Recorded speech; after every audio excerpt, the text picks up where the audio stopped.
Rob, do you know already which of the tree photos you'll be working on? I'm trying to find it right now. I'm like, where are my photos? I mean, I have them. I'm just, God. I sent them on the 2nd. I like the first two and number 3. Oh, there it is. Okay. I was going to do, let's see. It's called Moran Point. Which one? That's number 3. Yeah, great. Yeah. They're all great. I mean, God, it's hard to choose. Yeah. Is that on plateau? What was that?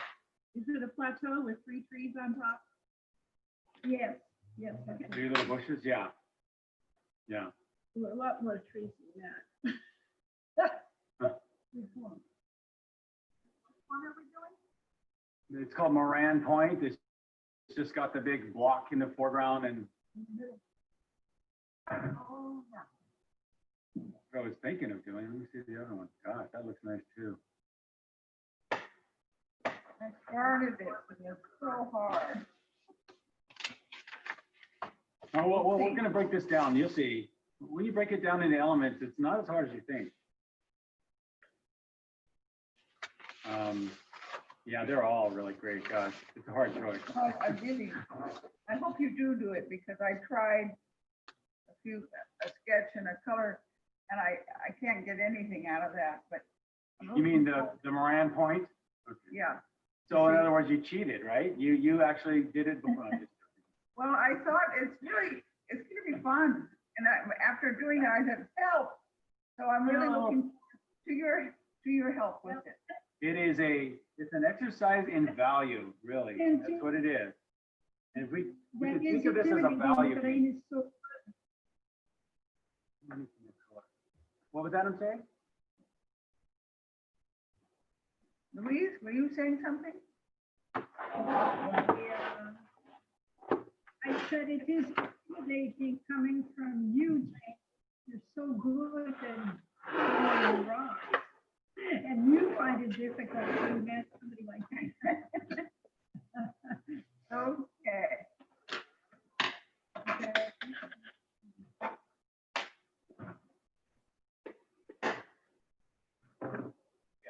Gonna need some blue in this thing. Blue out here. More. You won't be sorry you put out too much blue. Which blue, Rob, are you using? What was that? Well, there's a lot of sort of violet blue in this, so I'm thinking on the ultramarine side. So if you have a cobalt or an ultramarine, those work best for the violet type blues.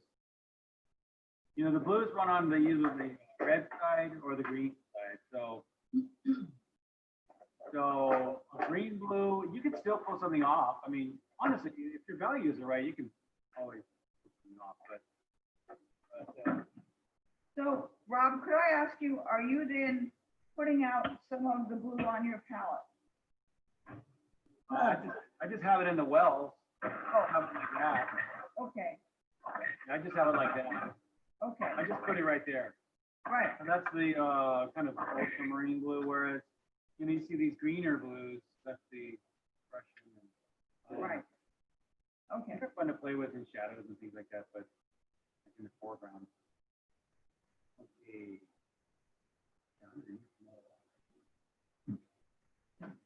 Hi, Rob.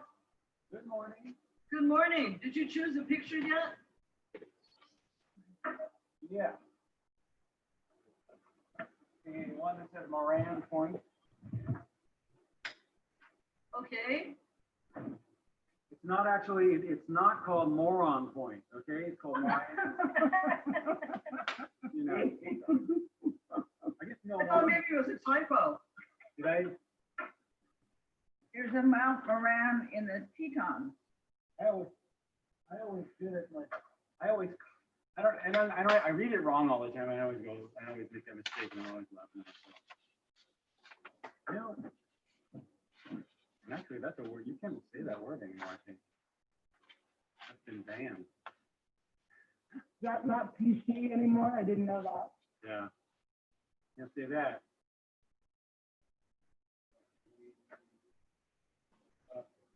Now,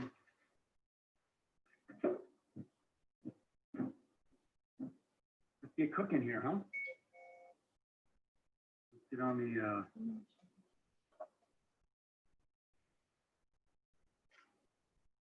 get this right. Okay, we've got, and I really don't see much problem with the composition. I will say though that well, let's just do a quick little thumbnail. How about we do a little thumbnail off to the side? And see what I can do. Do you notice that my my web, everything is a little bit more clear? Can you see that? Yep. Yeah. Maybe a little bit more, yeah. Yes. Yeah. Yeah, it's much clearer this Recording time. this too, huh? Let me fix this too. It does Yep. look better. Record. Yeah. And it's all clear. Did you get a new A camera? lot more clear. It's Yes. very, it's great. Yes. Now, somebody had a problem yesterday with being kind of, they were saying that there was a problem with the, is anyone getting any in and out or spattering? Or just tell me if there's a problem, okay? Oh, that's pretty sharp for me. Yes, you are very sharp. Record, Rob, record Okay, yeah, let's record. and And- mute us and mute Okay. everybody. Mute yourselves. Yeah, just tell me if there's any Yes, mute problems yourselves. with your reception, because I know the recording from yesterday, those of you that took my drawing class yesterday, I think the recording was fine. So, but anyway, I'll mute. Here. Just want to make sure everybody's. Okay, but I have to discipline and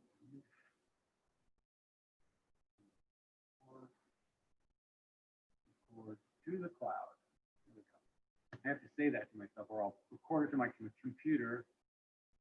Okay, now where's my photograph?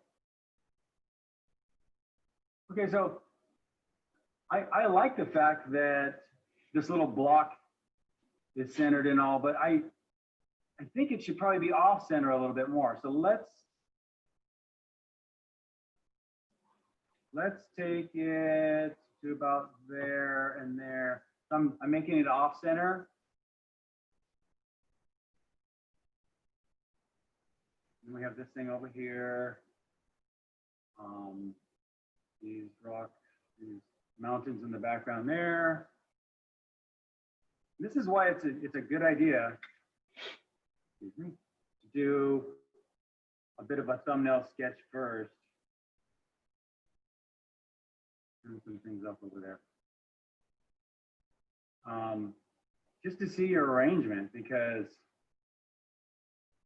that really doesn't. Oh, I see. That just kind of goes. I'm sorry if you can hear some background stuff. Got some blower.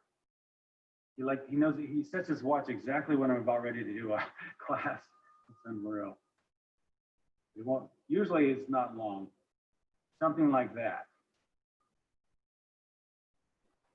So it's where to place this, because right now it's in the center. And I'm kind of wondering which way, the other idea is to move it over this way. Maybe have it come down there. We have that little dark mass over here. And then there. And then you get all this. I have that up a little high, don't I? Yeah. Put my thing up over there a little bit more. And then you get these mountains coming up over into there.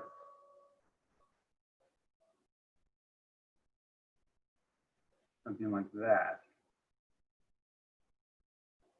So then we get this big drop off over here. Interesting.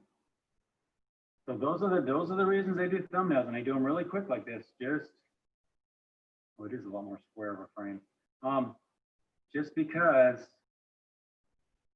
I'm just wondering. I think I'm going to move it over a little bit to the left here. Not too much. Maybe there. There.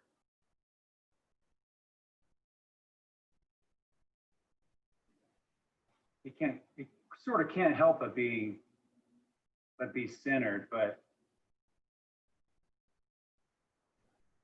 Rob, I can't see what you're drawing.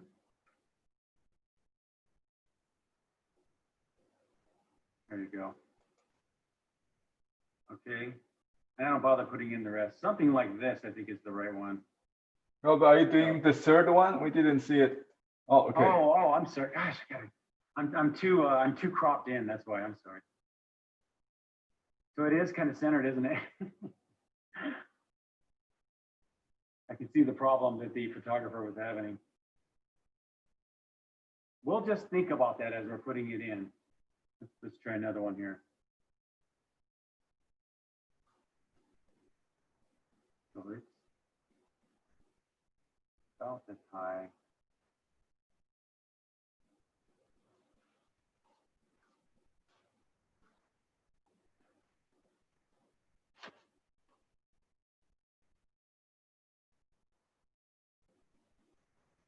I'm putting a little bit high on there too, because we got. I know that these things do end up being in the center. It's a pretty nicely composed piece. These things do end up becoming in the center because they wanted to get everything. Yeah, I think we do need to go with something like this. Okay, let's just give it a try here. And we can still make compositional decisions. Okay, let me make sure I'm centered. And it's kind of a square, almost a square, the frame.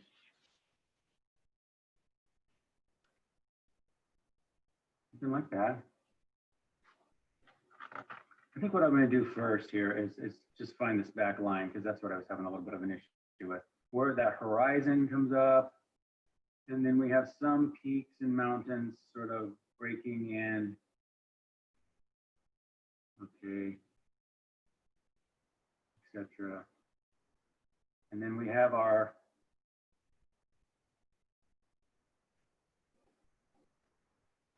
rocky peak here.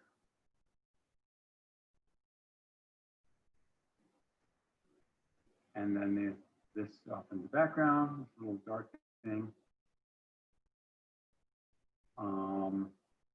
Yeah, I almost can't help but be centered. But I moved it over a little bit to the left.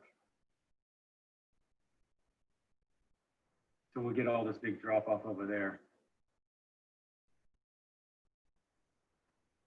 Okay. Now,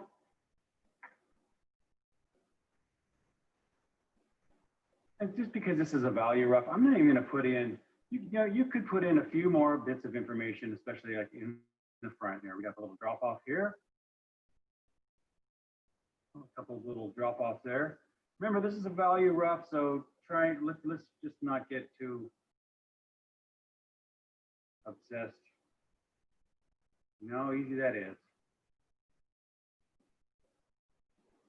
Tree there. Pretty dark right here. Some bushes on the top. I don't want to get this 1, 2, 3 thing going on the top here. So really, as you put those bushes on the top, I would just kind of just a little bit there and maybe something over here, and that's about it. Just because it's really easy to make them,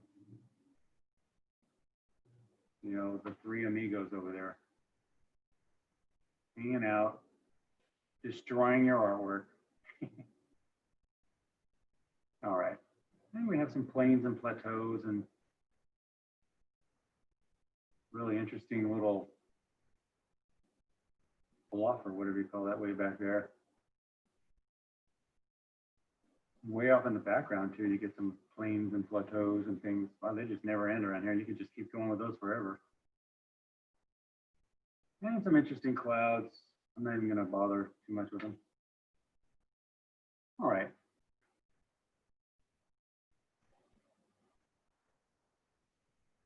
And just for a value rough here, I'm just going to use, if you have black, go ahead and use that. But any dark color will work. You could do the whole thing in blues if you like. Bob, where's the horizon line? Well, in this case, you actually can pretty well see the horizon. It's really right there at the top of that bluff. You know, right around there.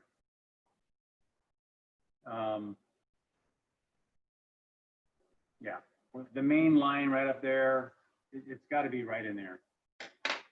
You're looking a huge distance over, so.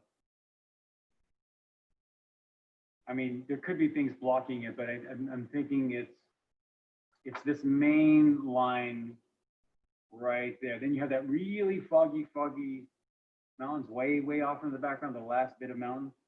They probably aren't, they're probably covering the horizon a little bit. It's a little bit below them. At the base of them, how about that? It looks like you're looking down on.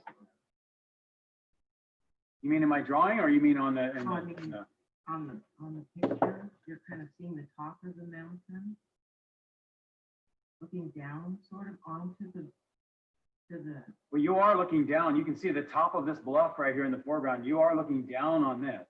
okay. So your eye level is way above this. So it's really where that line is. Yeah, that line right there, that's your horizon. Okay. And a very light sky. We've just got some very light clouds in there. We've got this bunch of very light, these mountains in the background, we call them mountains, bluffs or whatever, they almost just disintegrate into the sky. They're so light.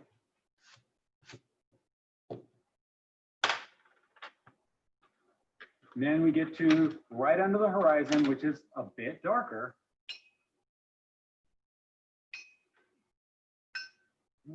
It's even darker than that. Yeah. Here's the thing. If you get too dark back there, you're going to have to keep getting really dark for things to come forward. So you're better to keep it lighter in the background and come back and redo it.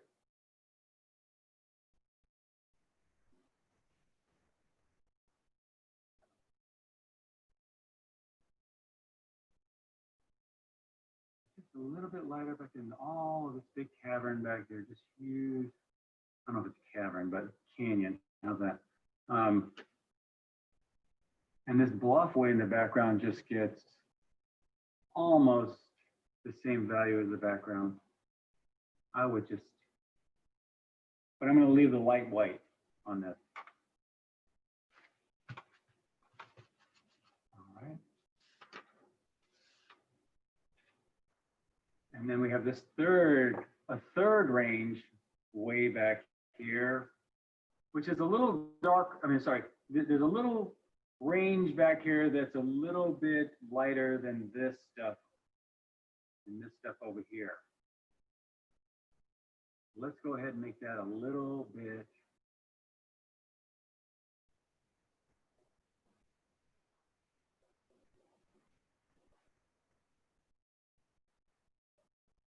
A little bit darker.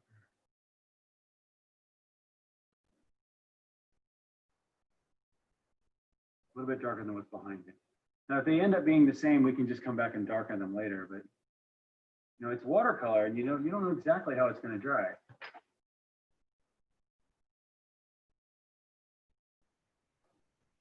Okay.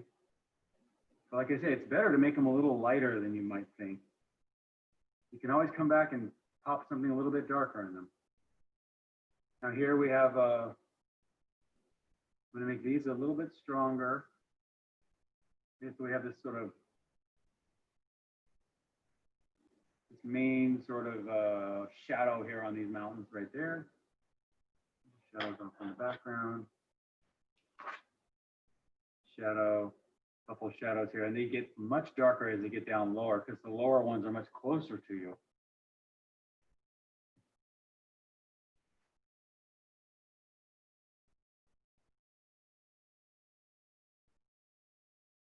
I'm just going to make all this dark.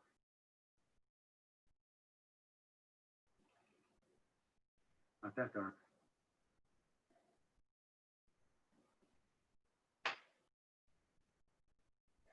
Yeah. A couple little ditties in there. And if they're too light, that's fine. You can always come back and darken them up. And then we have these values in here, the shadows. If you just squint your eyes, I'm not looking at the darkest part of the shadow, which are the bushes and things and cracks. I'm just looking at the main value of shadow on this. See how if you compare it to the background, you can really see how it separates. So it's quite a bit darker. I'm just going to go ahead and put that on there first. Then I'll come back and hit the dark bushes, which really separate it from the background.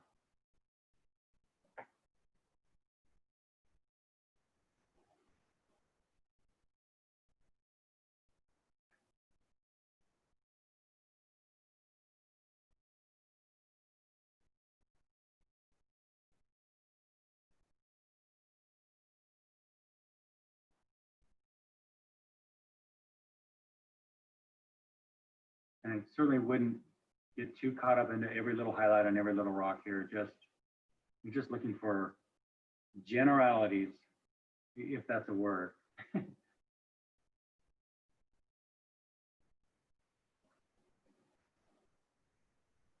There I go, making up words again. Would you say local color? Well, these are the shadows. So, you know, that's the thing about when you have extreme light and shadow like this, you don't really see the local color very much. You see the light, you see the shadow. Usually the local color is somewhere in between the light and the shadow. And it's hard to see on really jagged things. So you just paint the light and the shadow mainly. There isn't a whole lot. Like for instance, on these rocks here in the foreground, there's a little highlight there on the rock, right? And then you got shadow. But if you see, as the light turns right into shadow, you're starting to get the local color. That's halfway in between the light and shadow. So sometimes it's hard to see. Usually in the middle of the day, it's harder to see. But it just depends on the form you're looking at too. I mean, it could be, if you're looking at a really round form, like these bushes on the trees, they don't have a whole lot of highlight. I would say that the green that is in the light here is the local value in this case. Local value because we're not using color. And I'll come back and plop a shadow on that.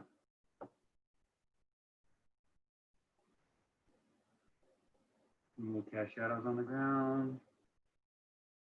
Use our path. And then this one over here is pretty dark.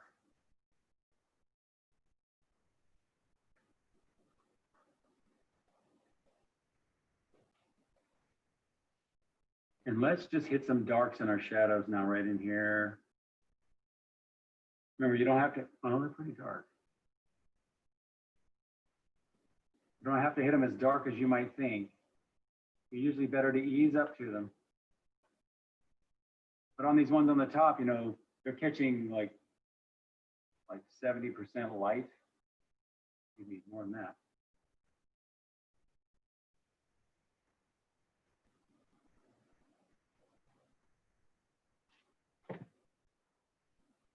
So I'll put them in lighter like I did these ones over here.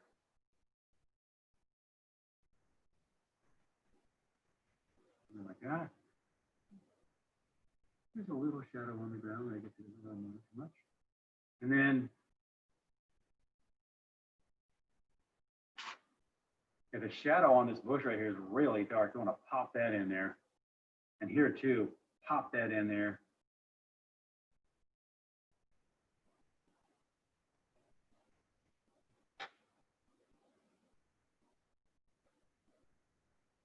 In between the cracks of the rocks and things like that, you might find nice little darks.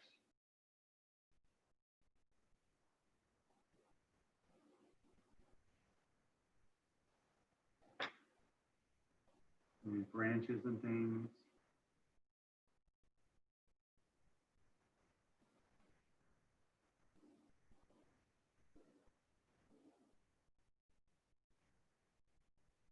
We get some really bright rocks up here in the foreground, so, but we also have some dirt, which is, I'm gonna throw a little bit of something light over the dirt. And for those white, light, really bright rocks, I'll just avoid those. On the top here, those are really bright. And they're as white as the sky. The sky's a little bluer, this is a little yellower, but they're very high. I'd say they're almost a 1 value on the highlight.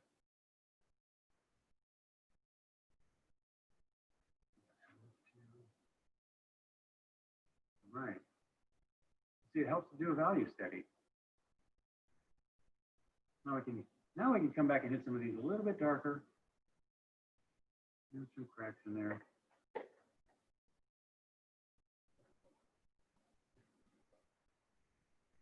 But if you'll notice, there's just much more contrast in everything up here in the foreground.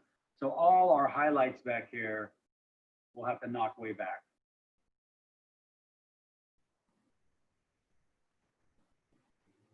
That.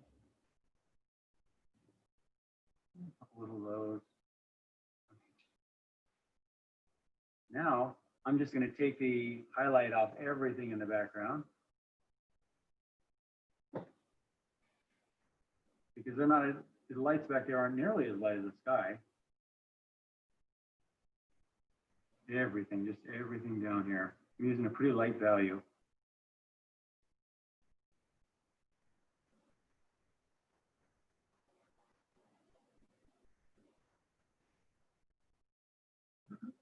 That really makes a foreground come forward, right?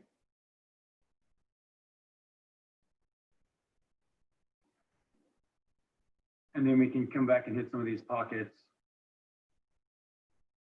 here.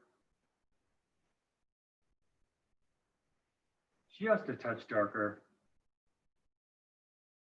We don't want them to compete with these up in the foreground too much. And I might even have to come back into some of these shadows and really hit them a little bit harder.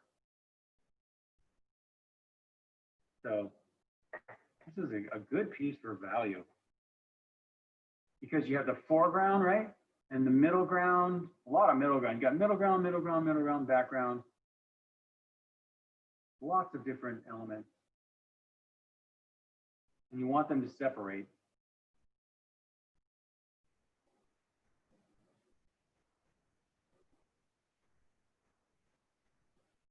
It gets quite dark down here.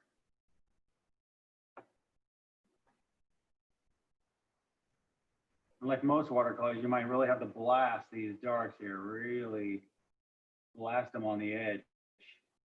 Blast them down here in the crevices.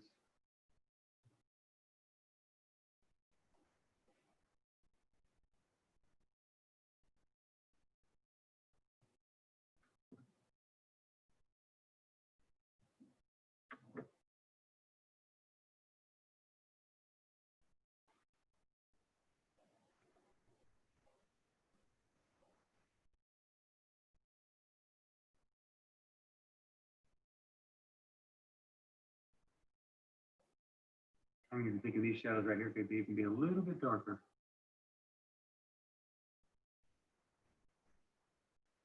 And that usually is what happens on a landscape like this. Now we're really getting that foreground to come forward. These back, especially down here, is a little bit darker. These are the darkest darks in the background.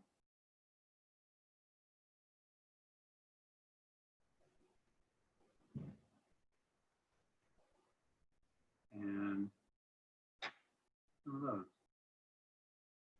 Just don't want them to dry too dark. I'm afraid that might dry too dark. Go ahead and get that a little bit lighter.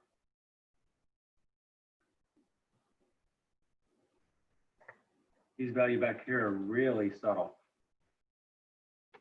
But the lights, I think even in here can come down a notch.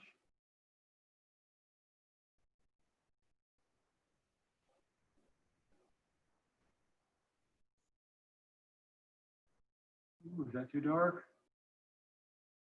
I think it needs a couple highlights in there, but I think it's okay. Some of the highlights, the highest lights on your little mountains off there in the background, that would be the planes that are facing, you know, like this, facing the light. The light's coming from here. So every plane on this mountain back here, on this mountain range, that's catching, that's facing this direction is going to probably catch the most light. See? But they're nothing as bright as these in the foreground. All right. These in the background just a touch.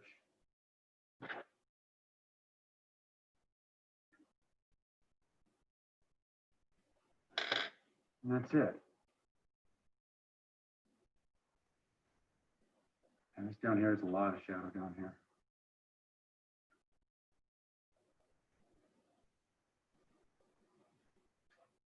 Without getting too nitpicky, we've got this range here. Most everything in all this middle ground is the same. It gets lighter, it gradates from the shadows mainly, get lighter back here, and then they get darker down here. And that's the reason you do a study. So let's move on to the color. Don't get too caught up in this. And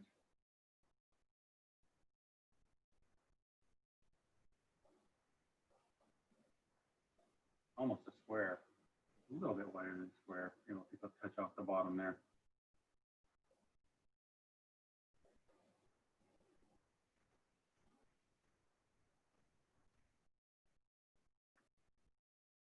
I want to get this over here.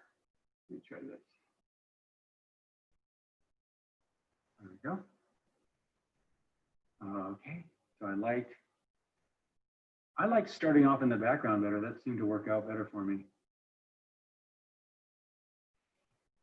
I don't think it needs as much sky. Yeah, I'm still making compositional decisions. And you can change yours as you see fit. We've got some hills and mountains over here. They're going off in that direction, and then they float off that direction. We have that interesting bluff, or whatever you call that. Sort of a marker. And we do have those really small mountains way off in the background.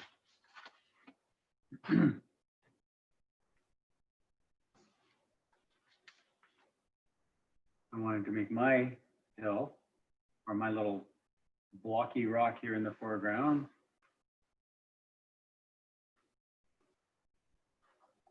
over here.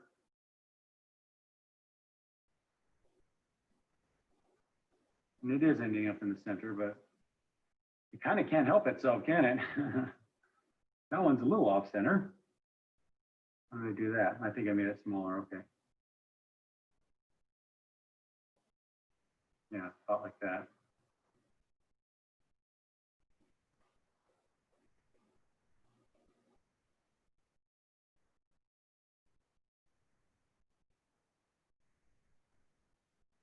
Again, this isn't supposed to be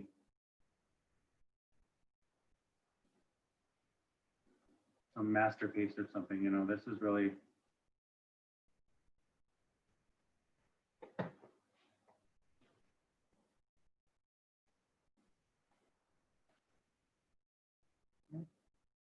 stuff coming off the side there.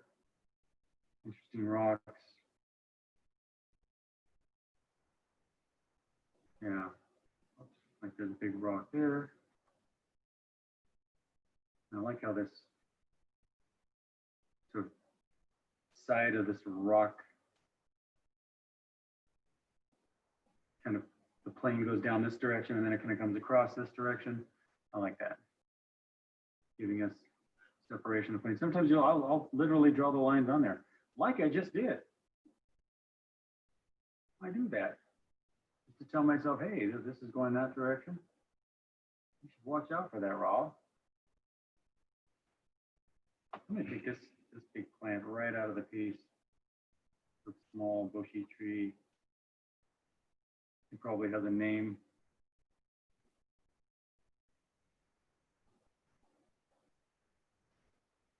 I don't know. Okay. There's this dark plane in the background there. And you might want to notice there's just, look for marker hills. Think of maybe hills that might make sort of a mark. Like for instance, this one over here comes up and then comes down. Then it goes up again and then it goes down and then it's up. Okay. It's got an interesting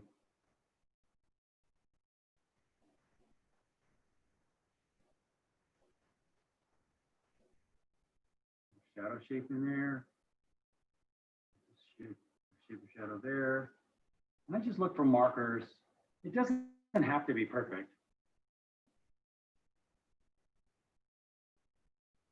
I really cut a lot off this, didn't I? Oh well.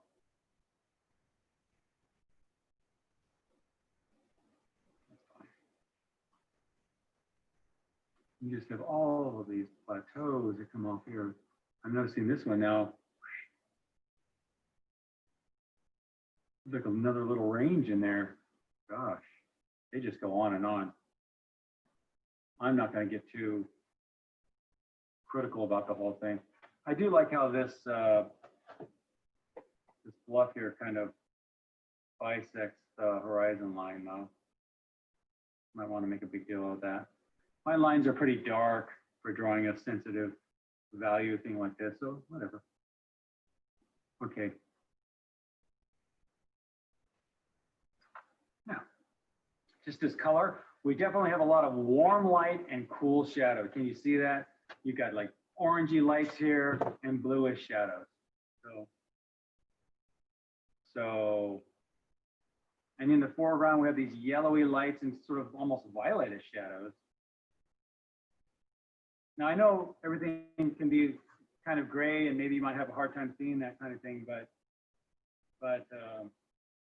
what I try to do is exaggerate them all. So let's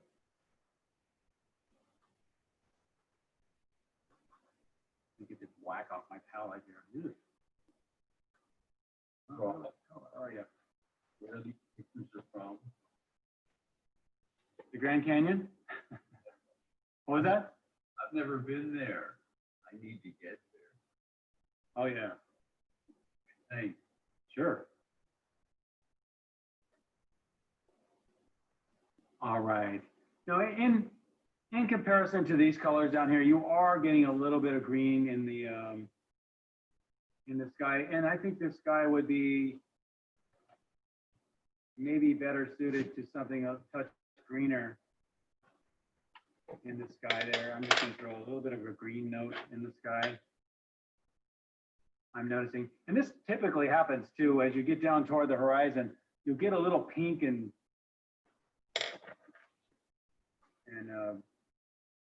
kind of yellow too, because of ash and debris that's in the air. It's all, I mean, you know, just because you're out in the, where there's not a lot of smog doesn't mean there's not other dust and stuff in the air. So I'll just notice a little bit of that. Probably enough. And then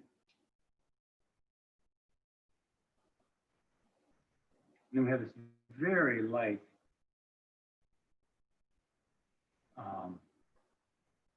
kind of lavender, like a lavender gray color here on the horizon. It almost blends into the sky. It's just a 1/2 a value like that. That might even be too dark. There's something back there.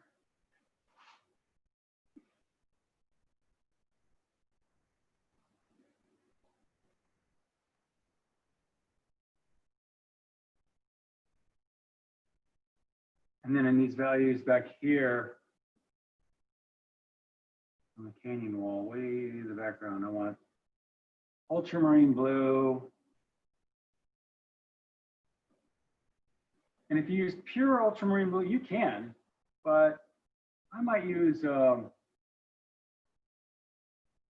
a little highlight something stuff happening there. Ultramarine blue and a little bit of violet in it too, possibly. You might even dapple a little bit of yellow here and there, you know. But generally speaking, this is a pretty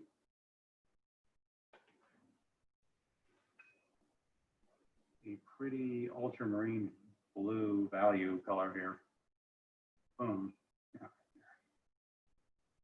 A lot of that.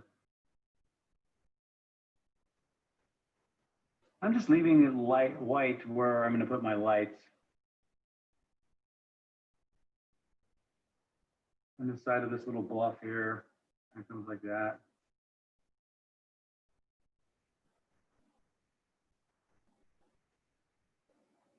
A lot of shadow.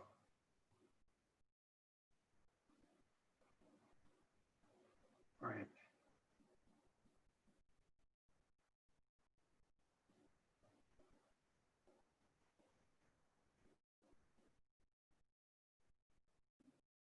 Now I generally, I increase the violet in the color as it comes forward. So if you look at the shadows in this mountain range, they'll be a little bit, a touch redder than these ones in the back, which means, you know, you add a little violet. So that's violet, you just make that with ultramarine blue and magenta. Just don't make it too violet because it'll compete with these violets we're gonna put up in here. I do want to increase that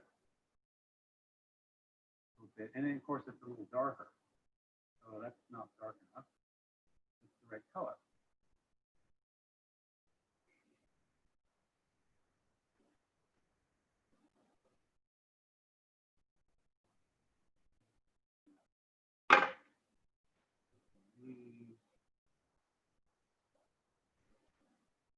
This one. On that. And we've got this, and these ones down here get quite blue violet down here.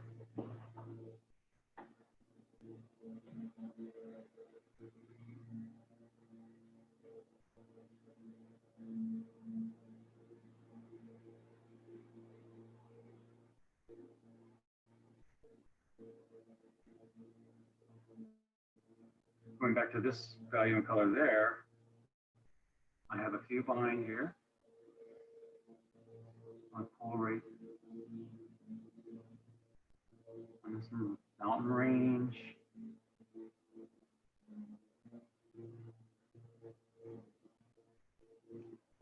And all this down here. There's some little highlights and things happening.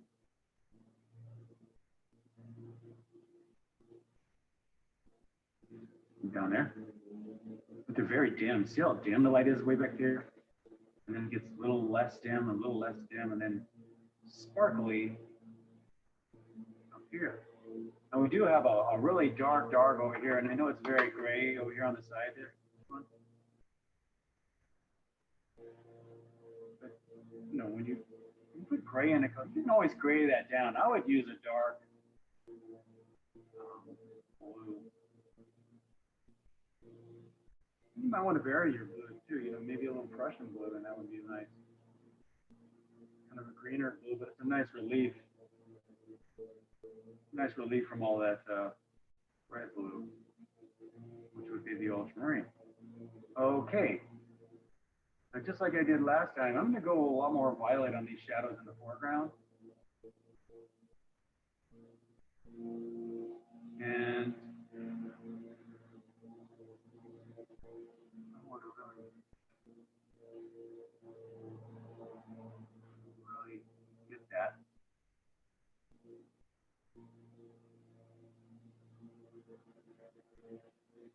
There's some little highlights and things hitting in here, but not, I'll notice a few of them.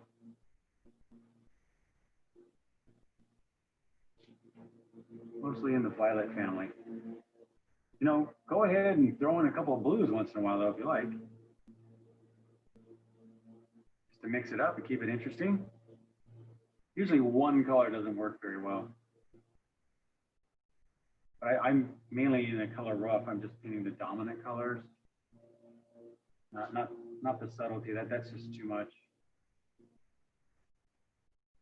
Because we'll be done with this in a minute here.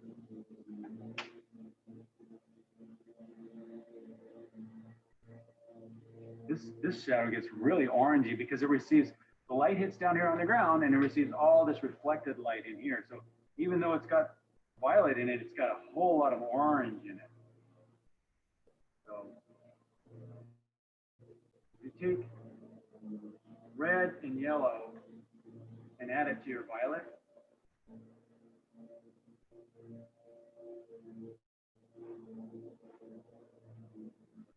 I mean, if I just put it red and yellow, it's like this, you know, it's maybe a little too much, although I do see that. I do see things like that in there.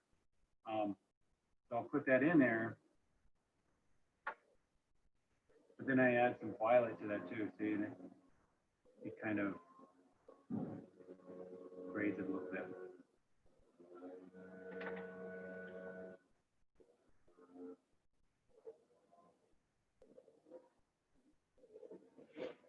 Even that dirt has got a little bit of that dirty orange in it. Same color as that, I just watered it out, watered it down a little bit.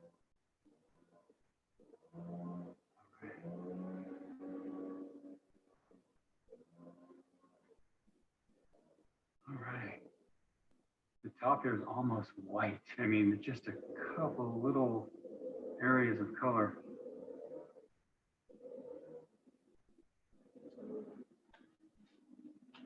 So I'm making the green for the bushes, and they are Prussian blue and cad yellow. And you may have to add a little bit of something red to that. If you have a cad orange, if you add that to your Prussian blue, you'll get a really nice green. I just don't use it very much. I'll throw those in there. I just wanted to take that right off the piece there, something like that.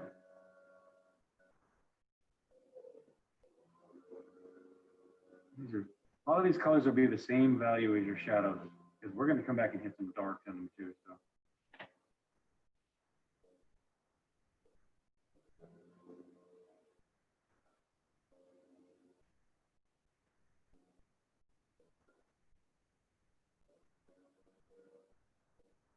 And then on the top.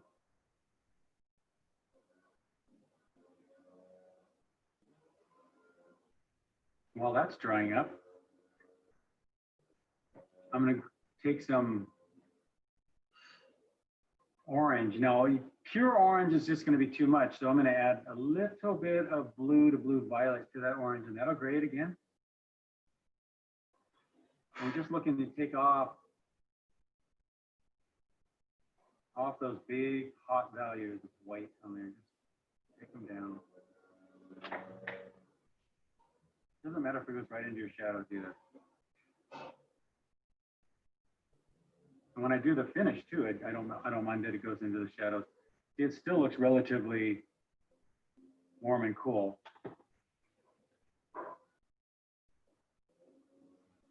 And as you get back further, they get a little bit bluer. The orange isn't so strong in them, even though it is still orange back there. It's a little bit bluer, so I would add a little touch of blue to that color back there. Way back there. Down here. A lot more shadow down here too. So that really makes our foreground pop out.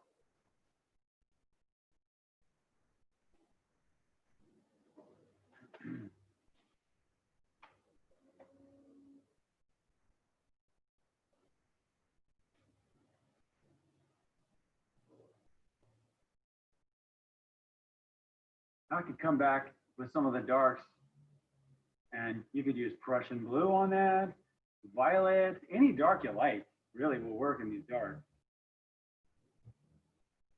The little trick here, and right along the edge, hit yourself some darks. It's happening. So really hit them.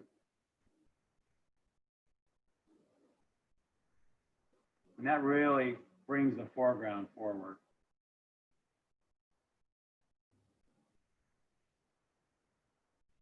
Down in here in this little crevice, getting some dark in there.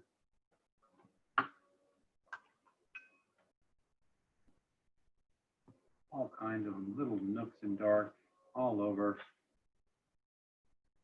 Up in there, cracks in the rock. And again, we're not looking for, try not to get too obsessed. Mainly we're using this for color. These are our color ideas. So you might want to really exaggerate them. There's some nice little shadows on the top here. Okay. They're really dark too.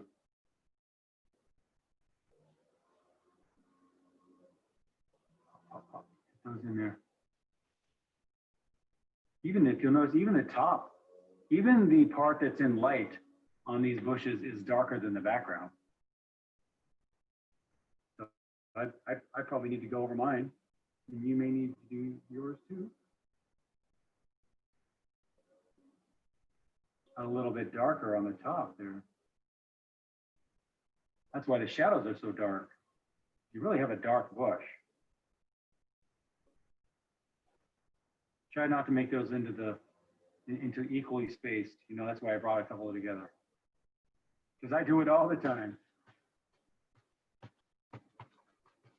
So Ron, Yes.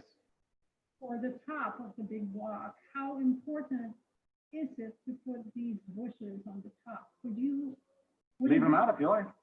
Right, it wouldn't be too dramatic to just leave it out and then you have No. this big blotch of light. It could happen. Yeah. I kind of like it, but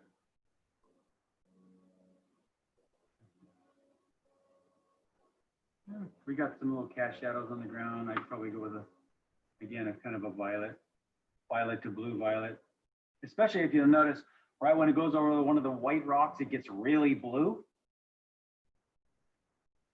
because it's reflecting the sky.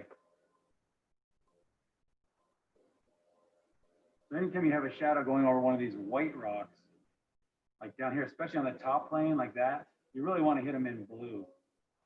Really emphasize that blue.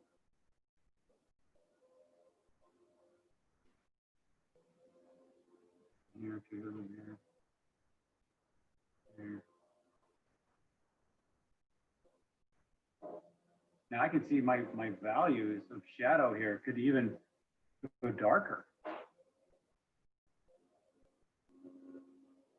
I'm going back with blue violet. I want these shadows to really pop away from the background there. There we go. And that's just watercolor, you know, it's going to do that. It's going to dry lighter on you. That's where we want that kind of shock value there.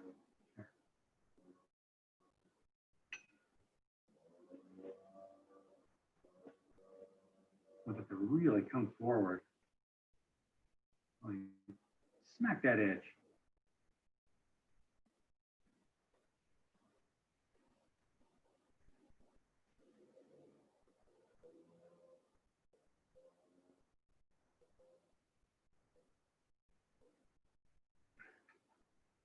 So these are the color ideas. Now I certainly could come into some of the lights with some yellow. I think maybe what I'll do here is just float a couple little yellow things in the lights.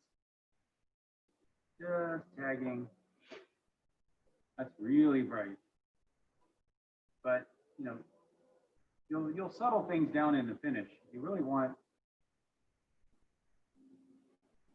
to just tell yourself with this thing, you want to tell yourself that these are my general coloration that I want to go with. And then, you know, they're color notes. And in fact, you know, if you went out and did a plein air and you did these first and then you did your plein air, some artists would consider this to be your actual pure plein air. Because really, in the beginning, plein air was what artists did to take notes for color. They really weren't thinking of them as being finished.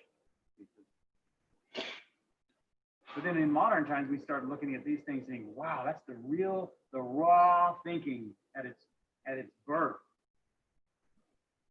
So that's why plein air become kind of prized by modern painters and things.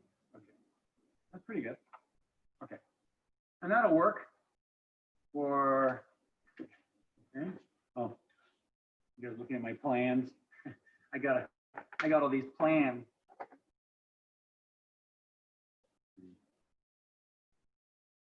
For my desk unit here. I've got it, there's my desk. I want my my webcam. Oops. To come up here and I'm drawing that out. That's funny. Okay.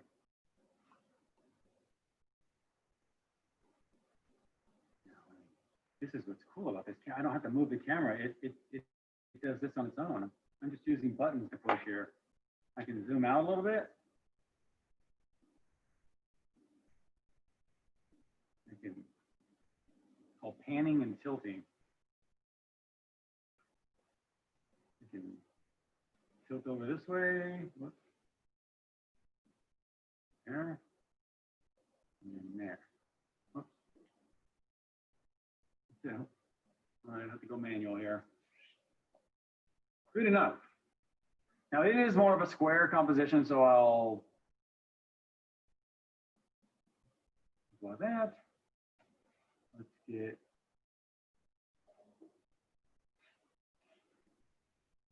so the nice thing is if you want to make it more on the sides, you can just add a little bit on the side.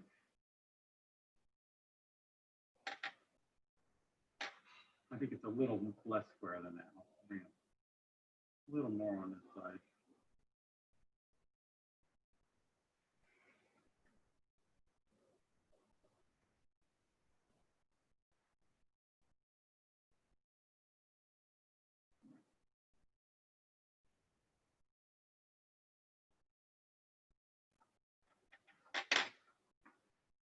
Okay.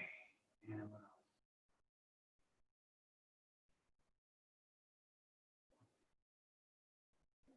I just lost my photo. All right.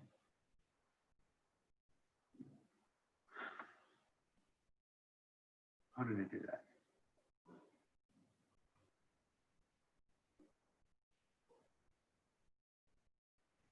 Sorry about this.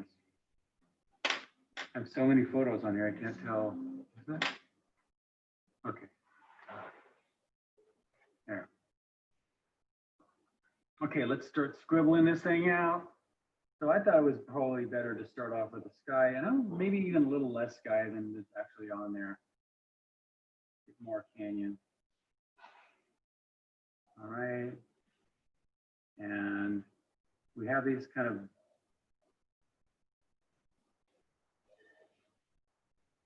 things on the horizon there. And I like that bluff. I want to bring my bluff a little higher.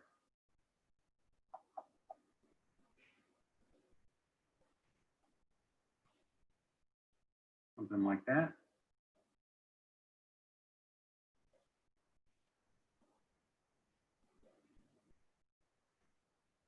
And I look for little markers, like little points.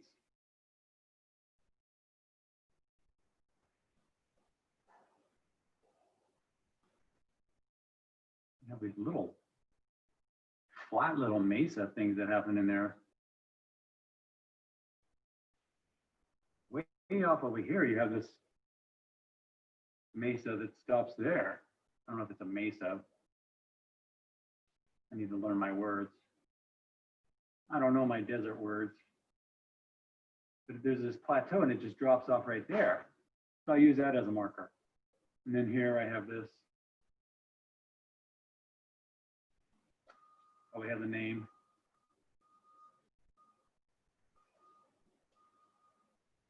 Okay. few things.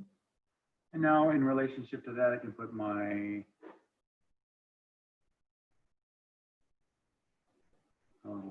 there's the first point on this foreground hill right there. He's got a little friend next to him, a little kind of point there. Neat.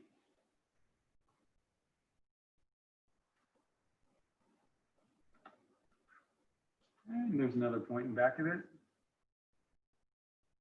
Notice I'm just mainly hugging the contours, right? I'm not getting too involved with all the interior. You might think this is hard to draw.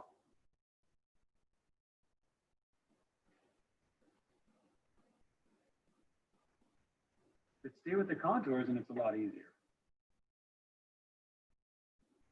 And I don't care to put every little detail in there, really. Oh, he's got a lot more information. I guess I'm cropping more in on it. Made that quite a bit bigger. Well, it is what it is. And I got my plateau around here. This main rock approximately here. And just contour that rock. You know, if you have to make it bigger or smaller to fit your theme, you just do that. I like how it just breaks off. That's a new rock. And then it just kind of goes down the hill. You've got bushes and bushes.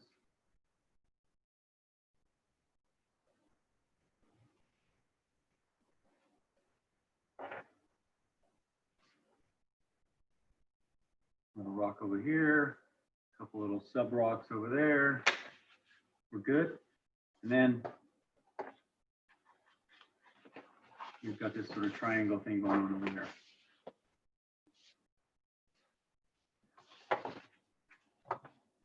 And this rock ends about there. I'm just kind of containing it. Trying to get a hold of this big old thing. It's got this little block beside it. Yeah, it's almost just a block. Right, and it has a little cash out coming down the side. Got another little block here. Interesting rock there.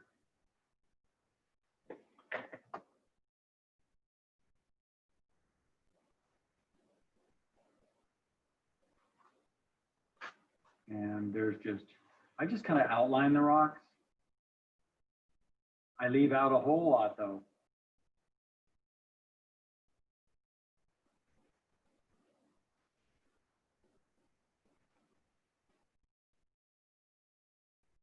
And then we have this,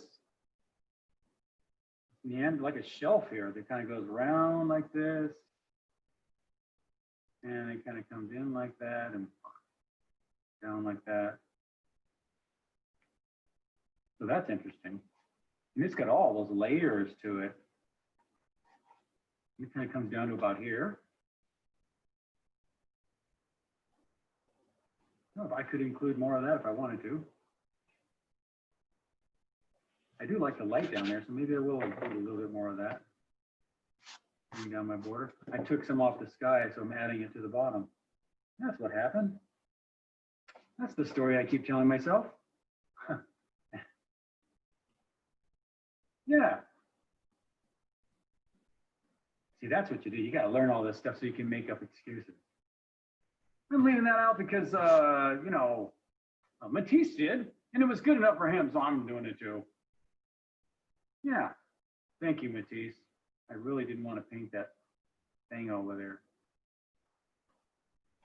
All right. And I do the same thing with the organic stuff, like the all the vegetation, just kind of outline it. And so right up against, see these bushes that are right up against the background, smack them hard. We're gonna hit some dark values on this, so this thing really comes forward. And we have a bunch here, hanging out there.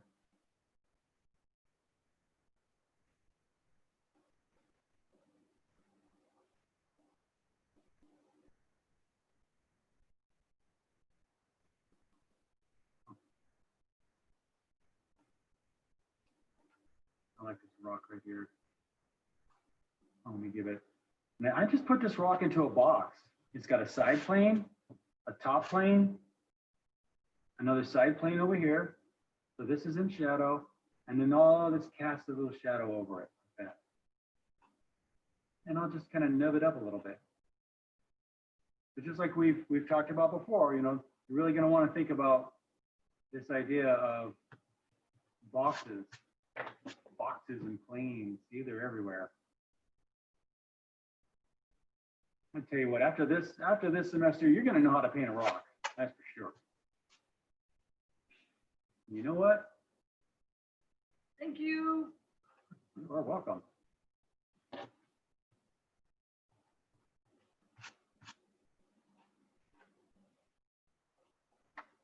That is not easy to paint rocks. It takes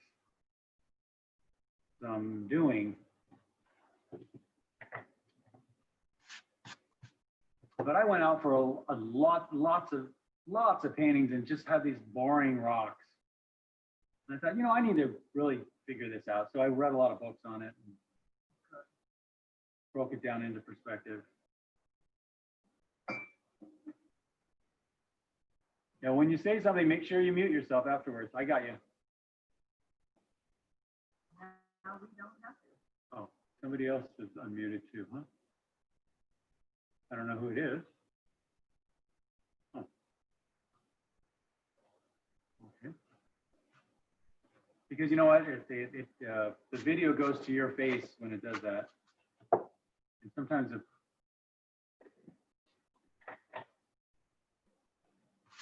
it'll stay on your face for a long time until I say something and people are like, what is he doing? What is he doing?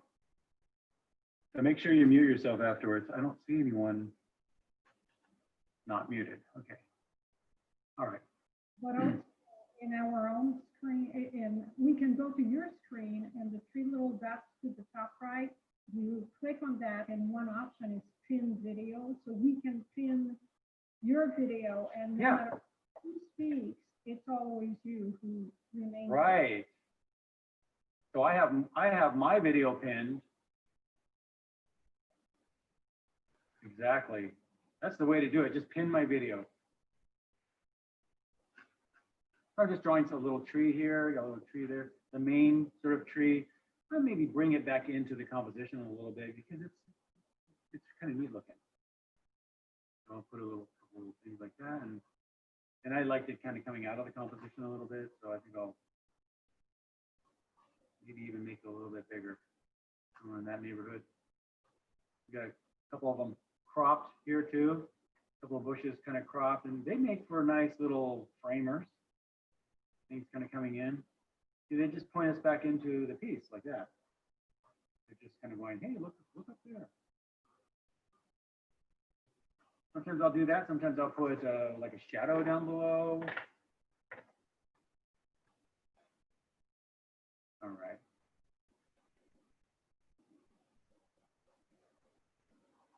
We've got our bushes going up over here.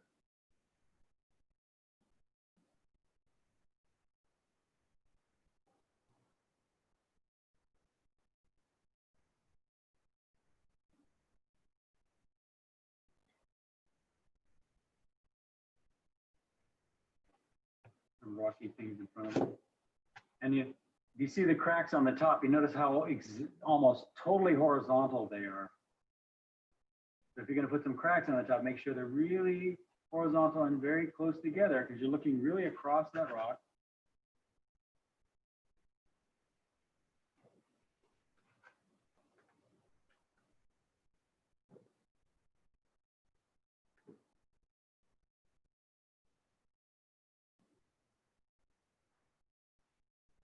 All right.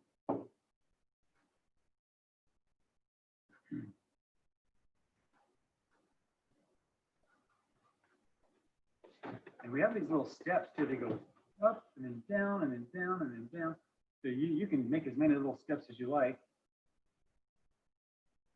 It's just got all these interesting little steps. They make for, I don't believe they really create quite a plane change.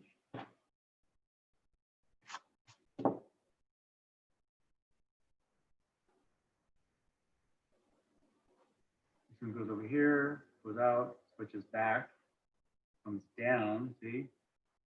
Down. And out here it really jets up.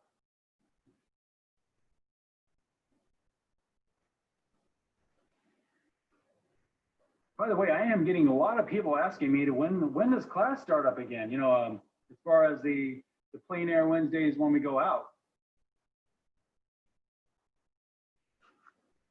So I don't know. I'm not thinking it's very friendly out there.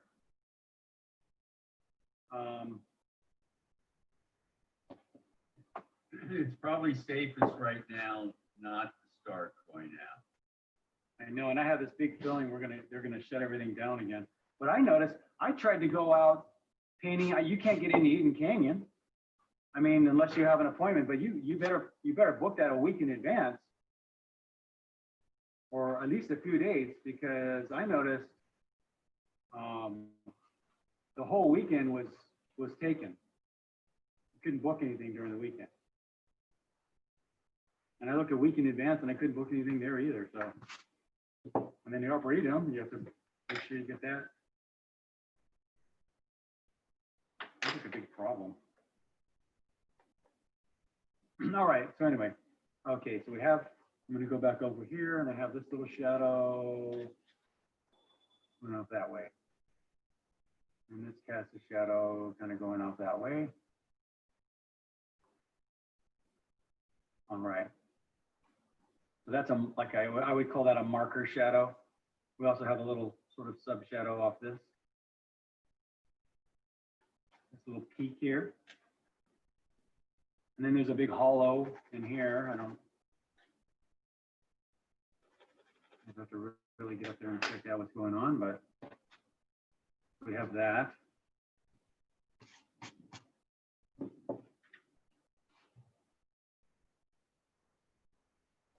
And then we have like a little plateau here. And it's got its little kind of shadow wrapping around it. And then we have our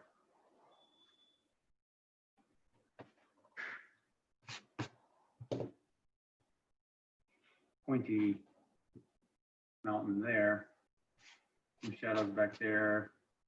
And then a whole bunch of canyon like drop-offs right in here. So most of this is in light. There are some little sub shadows, small little sub shadows, but mostly in light there.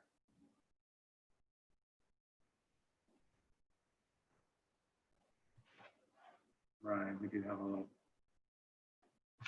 some little cast shadows coming down there. Oh, this is in shadow over there.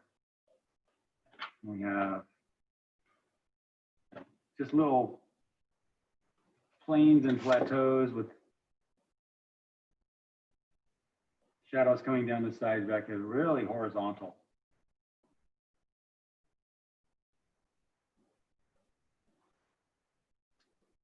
And I'm just kind of abbreviating them and I'm not really holding to them absolutely true. This artist, this is called Moran Point. So Thomas Moran was the artist they named it after. And I really liked that artist. But he was known as getting these things extremely accurate and all this. So we're not going to do it that accurate.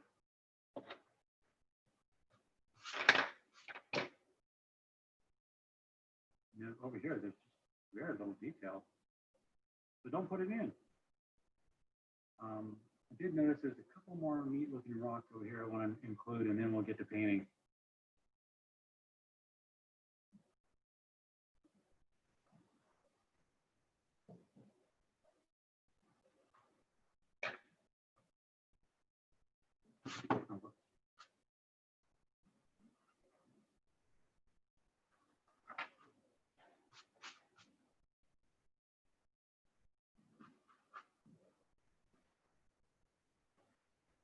Some neat little lights, and there certainly are a bunch of little, there's lots of rocks in here.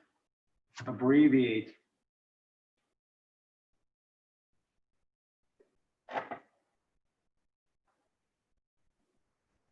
Sometimes what I like to do is just notice where all my shadows are. So I've got a cast shadow coming down the side of this, rock. All that's in shadow. And this mainly casts a shadow on the ground like this, which on this little shelf we put here, it just drops down, straight down in that little crevice. This one over here, oh, there's some stair steps too. Oh, they could just go crazy over this thing. But it has little shadows on the ground, and this has got a shadow on the ground. We're about ready. You can get nuts with this thing, and we are going to, okay.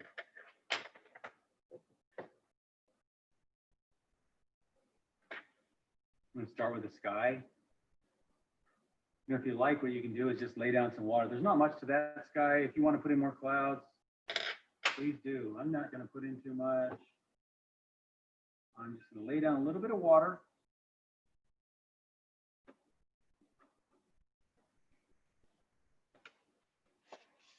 Well, I had a little bit of color in my brush. Just like that. I'm going to throw in just some little slips of color. Blues. Maybe in the green family. Like a cerulean blue or something like that. But ultramarine will work just fine. Yeah, just slip them in there like that. I'm taking them right out of the piece. It's easier if you're going to mat it. Now, if you like the look where you have it all done in one and you just have this nice little, then just do it inside your border. That looks good too. Those are great for floating too. You don't want to mat when you do those. I mean, or what you do is you mat it out like about 1/4 of an inch from it. And then you have that beautiful little pencil line with, you can do that too. I guess it's a little too late to do that on this one. Okay, now I'm going to come in, that background value. And this might leak into the sky a little bit. The back, this one here, that's a little too dark.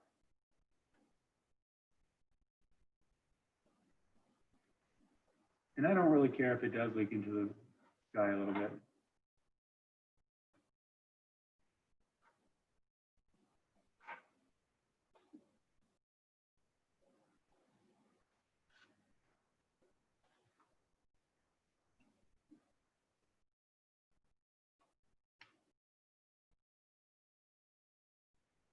Very far away. That should dry lighter. What I can do is just drag my brush a little bit and took up some of it. There.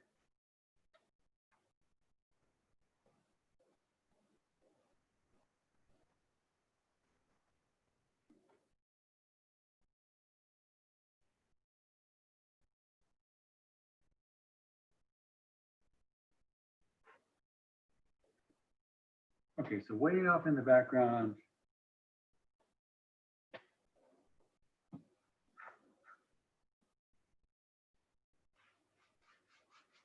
pretty light, and I'm using ultramarine blue.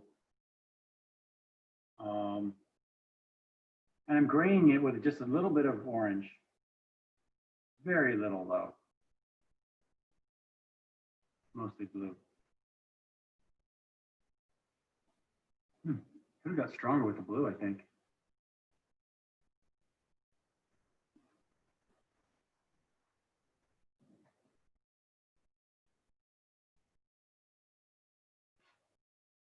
This should be darker, or that should be lighter. So I'll just tag that off a little bit, hit this a little darker right here.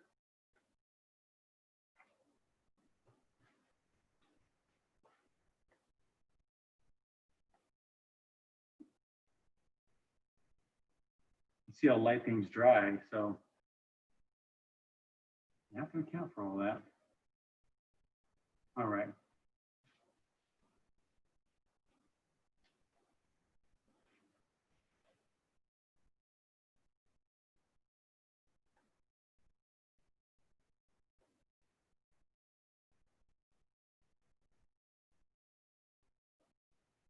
Very light blues in the background.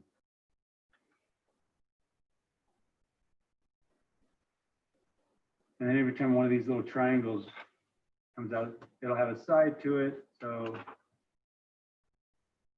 that.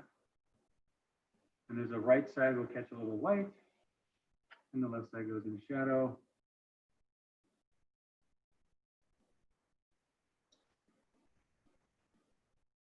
And if you like, you can just soften that edge with water. I'm leaving the top a little bit white so I can come back with it. If you'll notice, there is a touch of light hitting the very tops of all this. So.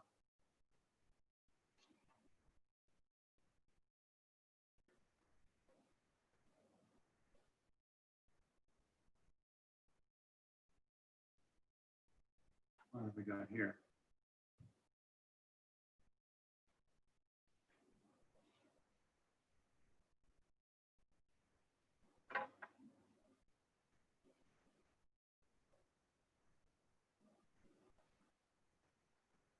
All this back here.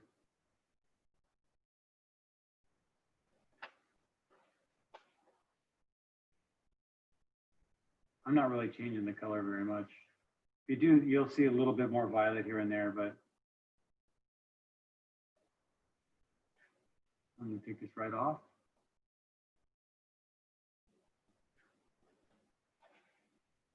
Nice big wash.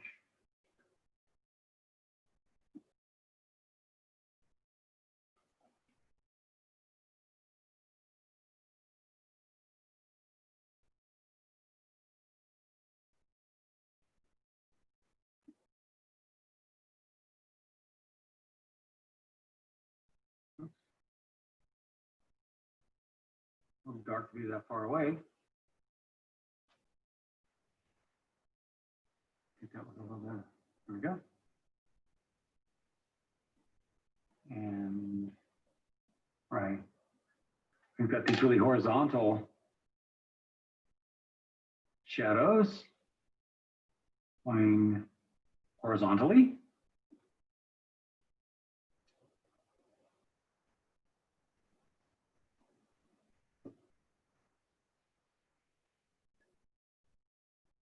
And they should be a little bit stronger than these values back here. And then this one's a little bit stronger. Wow, that's good to show.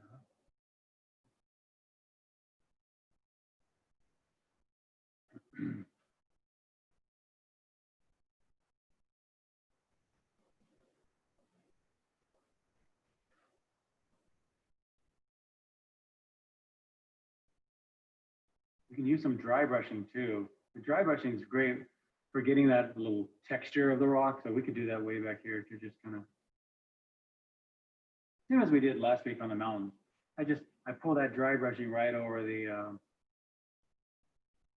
you don't want to do too much though, because you really want this side to feel like it's in light and that's in shadow. So you just want a little bit of, see? It still feels like it's in light and that's in shadow, but it has some ruggedness to it, I guess. Like rocks do.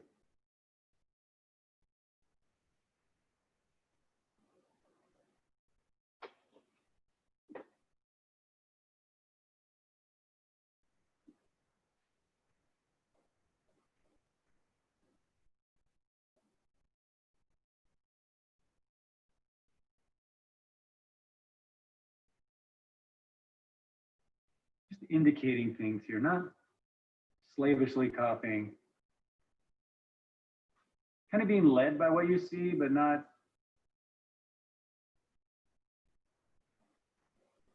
you know, you dictate what you want to paint.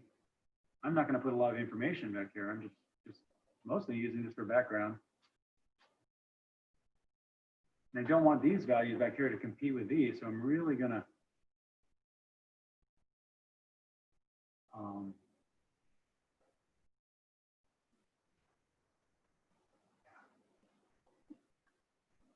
make it a little bit bluer though. Well, I think it's fine. A little bit of that.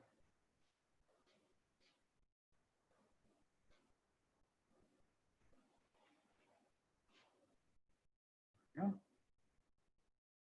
It's just very indicative. Watch, when we put over some lights over all this, when it dries, that dry brush technique is my way of putting a billion little shadows in there. We'll do it on this one too.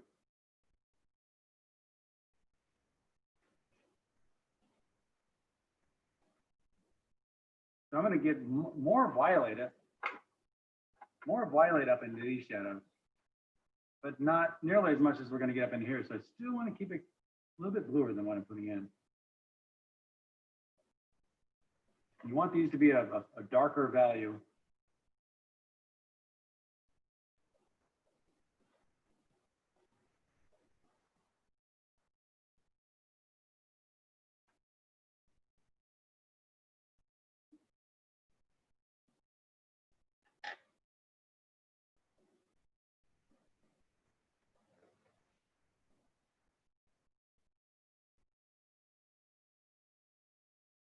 And just keep comparing, are these values darker than these values? Yeah, could use a little bit more. A little bit more. A little bit more pop. And don't worry if they're not. I mean, you can always come back later and smack them in there. I'm gonna hit the left side of all these. I've got my kind of pyramid one here. And got some canyon edges. These are all pretty dark. A darker blue down here.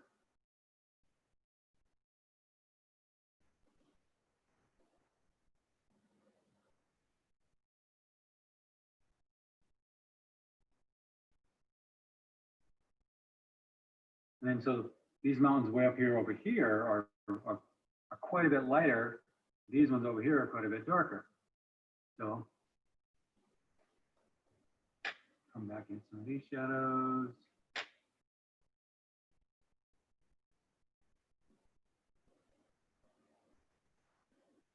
And I like all this to dry up a little bit before I come back and dry brush in all my little craggy lights like this.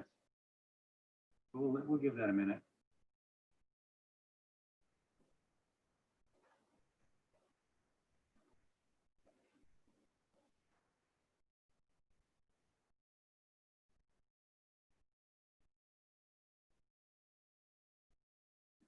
And as that's drying, let's start hitting our ones up in the foreground.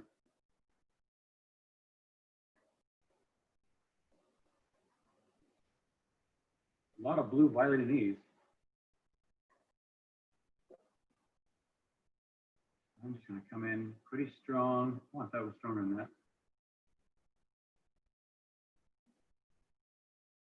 And I think in the shadows, it's fine just to go right over your vegetation. That's going to be pretty dark. Oh, I know that vegetation is pretty dark, but so what I'm doing is I know I started this shadow off maybe a little on the dark side. I'm going to just stretch it out by adding a little bit of water to it like this. I'm just adding a little bit of water and I'm pulling it out into all these other, and that'll lighten it up, of course.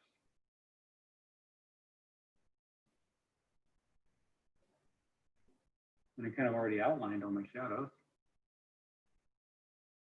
I just group all that, see? Instead of hitting every little detail, just group it all.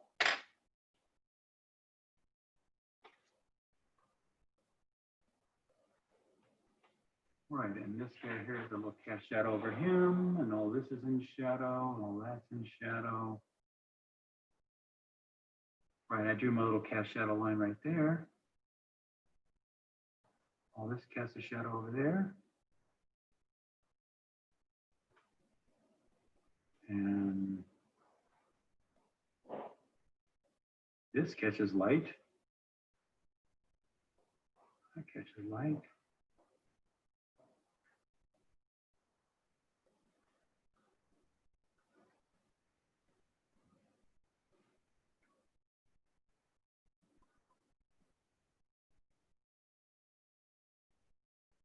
I think, oh, this is in shadow. I hope. I should have thought about that a little bit before I did it. Luckily, I hate that when I do it and I mess up. Whoops. Then I got to start fixing.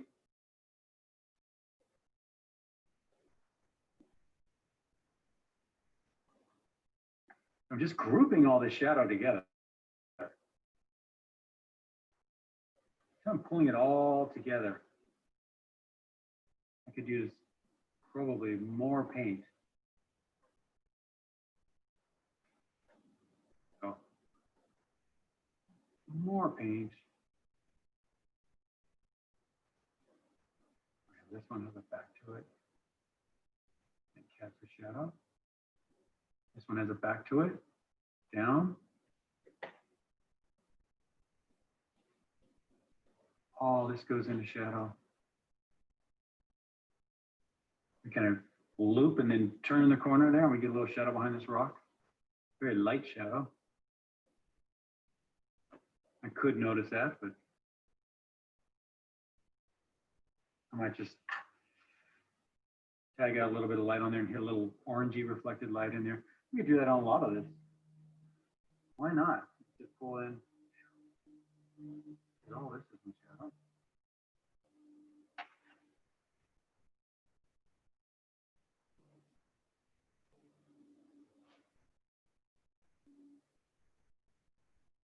Oh, that's the light on that mountain in the background.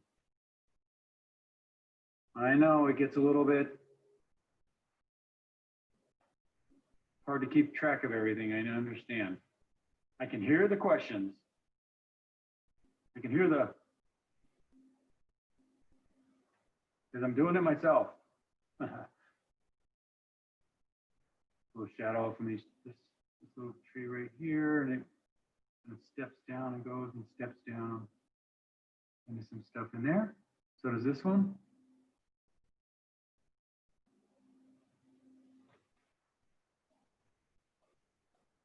I got someone in there doing the same thing.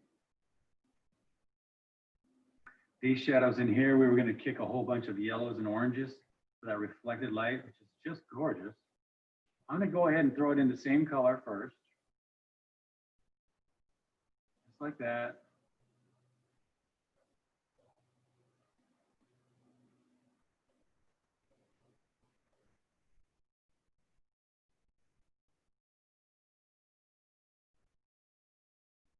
And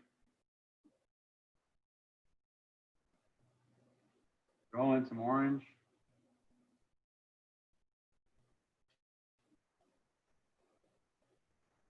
Which is just cad red, cad yellow. And then a little bit more yellow. And some of that. Notice on this side, it's very blue. On this side, it's very orange in the shadow. Interesting.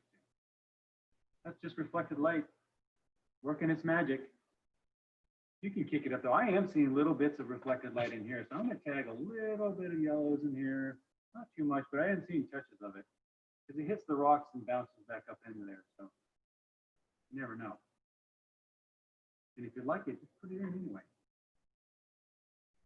Because it looks more better.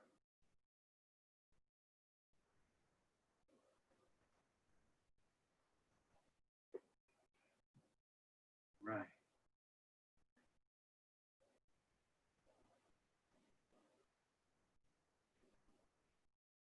I do have this big value back here that's pretty dark. Pretty dark. I'm going to go with violet. I should shoot it up into the foreground a little bit more.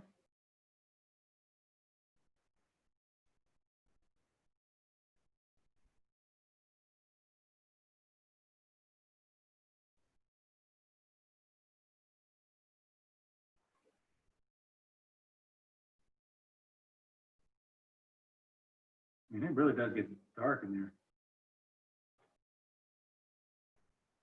Let me take that out of the piece too.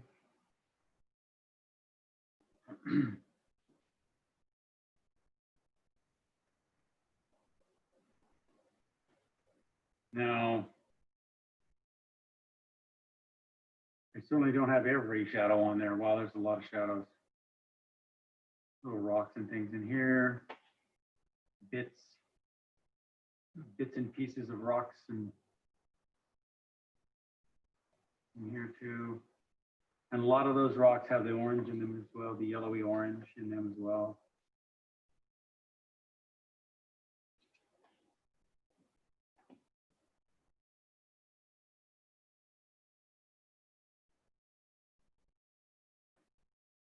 Okay. And now, get some of those greens in. I'm using Prussian blue, yellow, cad yellow, and cad red.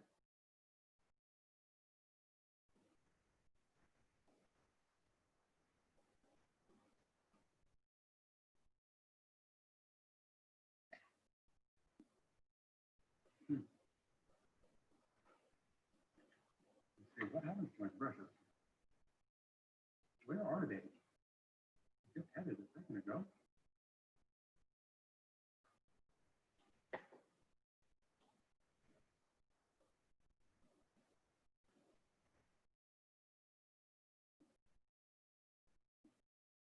And I noticed some of them are bluer, some of them are yellower. So go ahead and throw them in any color you like.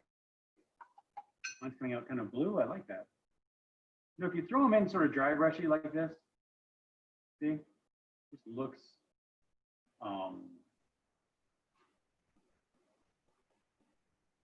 brushy, like sagebrush or something. I'm not using a whole lot of water. Running man. And then occasionally I'll come back and just dab a little more yellow into it.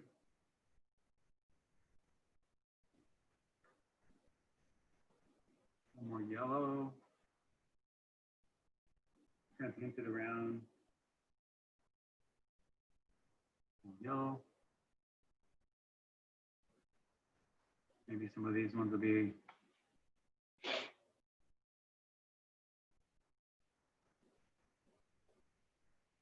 have a little bit more yellow in them.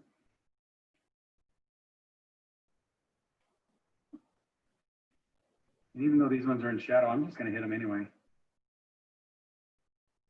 Along the edge.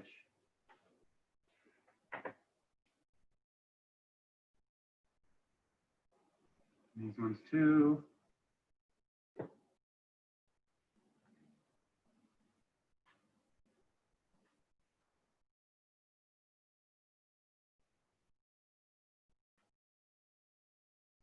Tend to grow in little corners of things, don't they? So that's something you should note. And if you see something, you think it needs a little something, then go ahead and throw it in there. It'll always work. Once you make all these little mental notes, after a while, you realize that's a constant.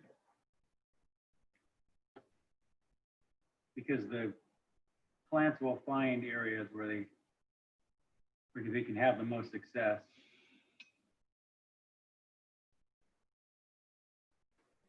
All right, and then let's go down into those shadows. So add some blues and violets to that green you just made.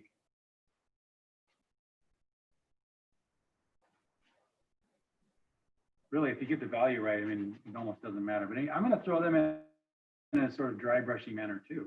Now you notice that my lights could be a little darker. We did notice that on the last, on the little value rough as well. But the darks in there are pretty dark. So I'll have to get those lights a little bit darker, more like this. So that's why these shadows really have to go, you gotta really hit them.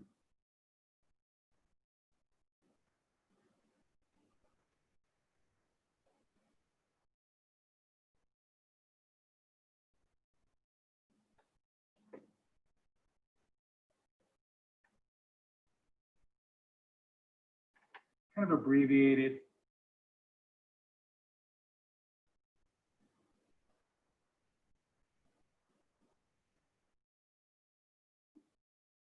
Rob, I think we're losing the bottom of your painting. Oh, are you?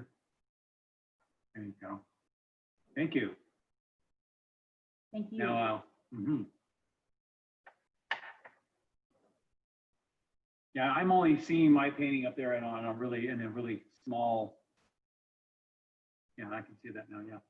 Okay, so then now I'm going to come back on some of these ones back here, and they're really dark.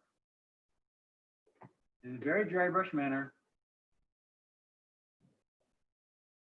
It just mixes with that background color I put in to begin with.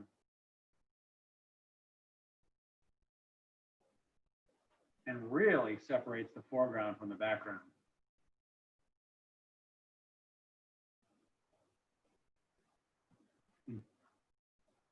Try to dry brush those things in there. You don't have to. I mean, it'll look good if you don't.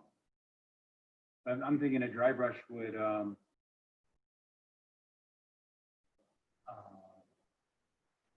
give you those edges a little bit easier.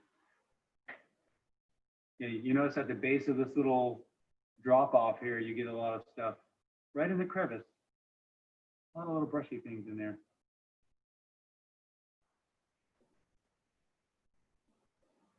Let me come out into the light. And you might get a little light green.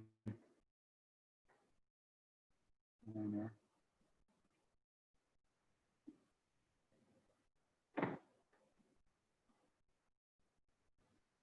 Shadows to everything. And there's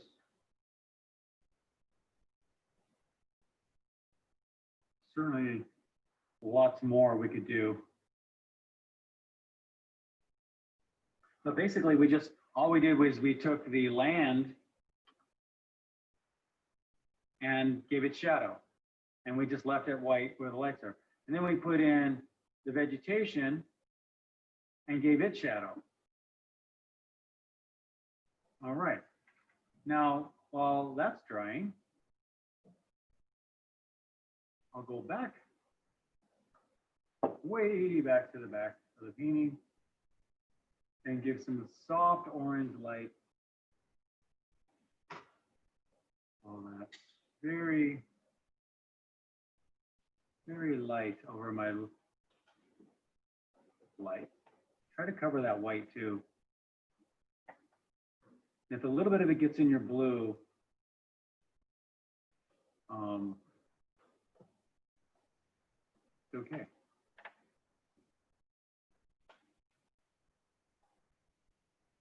Really light.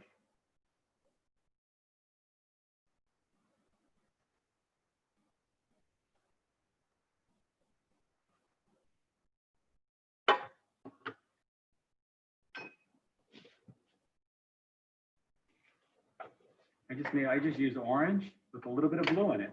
That's how I made that. It's mostly orange with a little bit of blue in it. That's going to give you a grayish orange, right? And the orange that's really far away is a little bit on the grayish side.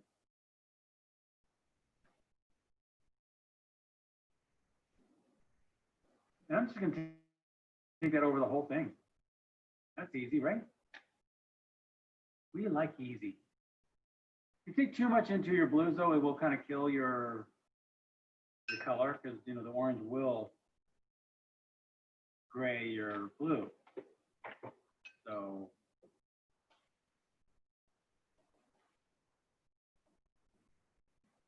a little bit.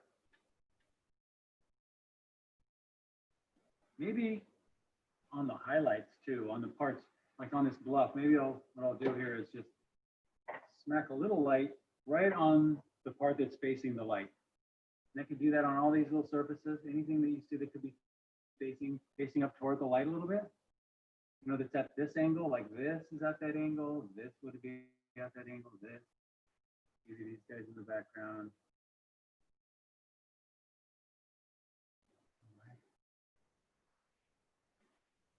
And then you might hear about this word called chroma. So we can increase the chroma or increase the I'll bet you Robin knows that word really well, huh? Being a graphic. Yes, I've heard it a few times. So now that's increasing the color, right? I think. Increase that color. Increase. Oh, anyway, we're gonna add more. You know, that's probably too much. It is too much. So I'm gonna gray it by adding a little bit of blue. See? And it looks like it needs a little bit of yellow too. So that still probably needs a little bit more blue. There we go. So I got, it's a grayish orange, but not that grayish. Because in value, they're pretty similar values. So really popping that. I think it could be a little bit grayer than that too. I'm gonna float a couple more blues in that. You see how I just, feel like the shadows just set the whole thing up? Just go right over them.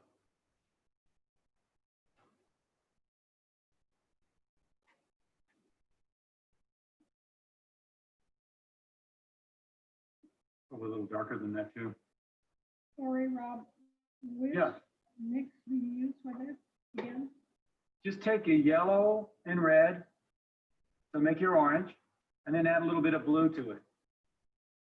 So it's red, yellow, and blue. But you know, I'm making up an orange and I'm killing the saturation of the orange by adding blue.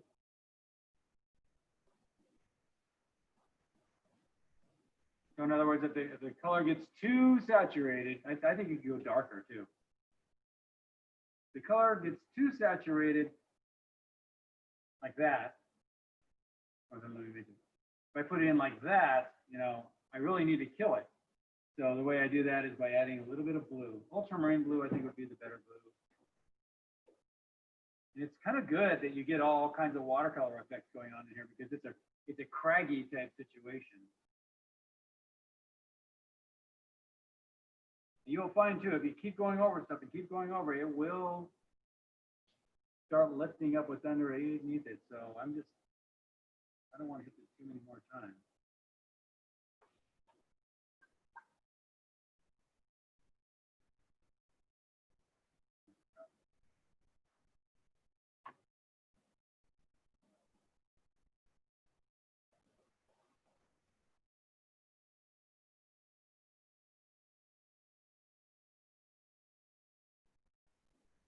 I could still be darker. That's what, you know, it's funny. It's a grayer color back here, but if you look how dark it is in the background, that's why this plateau, this little top of this rock feels so light.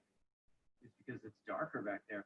So now I know better than to go over this again. I know me and I'll do it and then I'll ruin the whole, it'll start picking up all my shadows. So I'm just gonna leave that and that too. This all needs to go darker.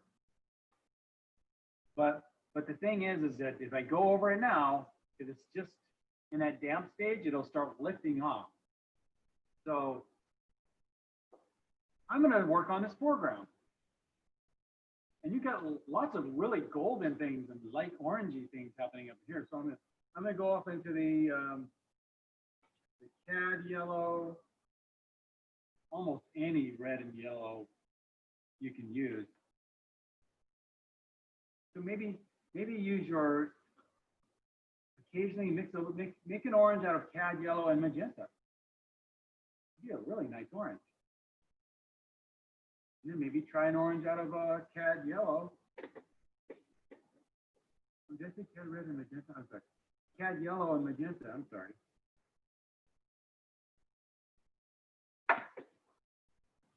And maybe try an orange out of lemon yellow and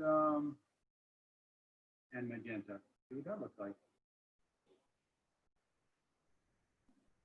Give yourself a lot of, there's lots of little oranges going on in here and yellows. And feel free to take liberties.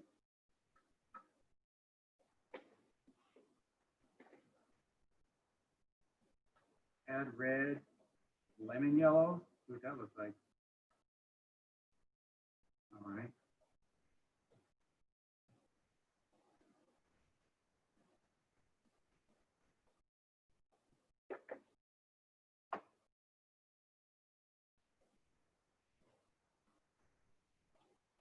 We got this dirt right here. Might be a little redder than that. Yes, I do mix right on the surface. Not all the time, but I do believe in that, yeah. You get little unexpected things happening that way. It's okay if a little bit of this goes right into your shadows. No problem.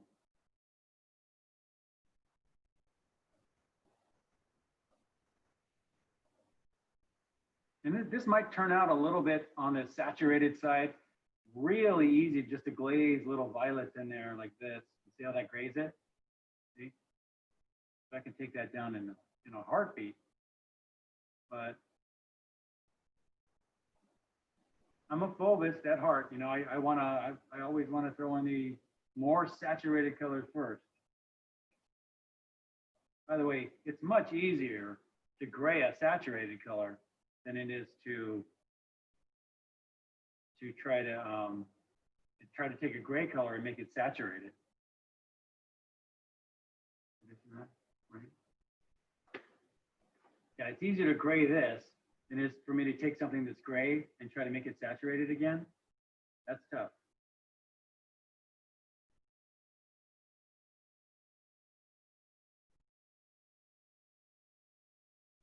You're probably going, what did he just say? Forget about it. I'll listen to the recording.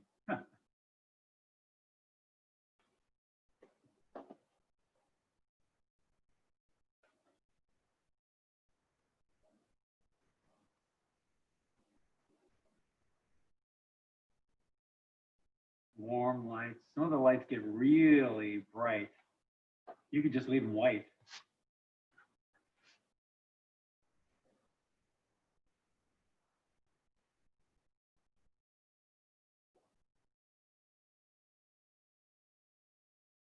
The tops, all of this just gets really bright. Up on here, it's just very, I'm just going to dry brush a little bit on there and that's it.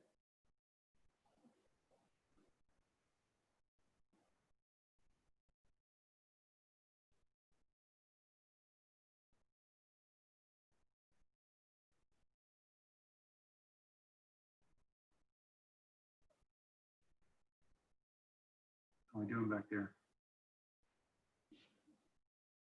I just feel it with the back of my hand. Looks like it's about ready for a glaze. And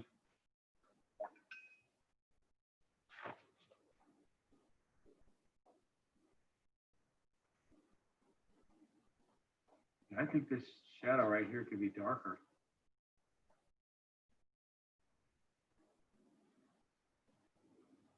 Sometimes these shadows get dark right into the crevices and dark down into the deep parts. So I come back into all my deep parts, like down into these cracks and crevices and hit some of those dark.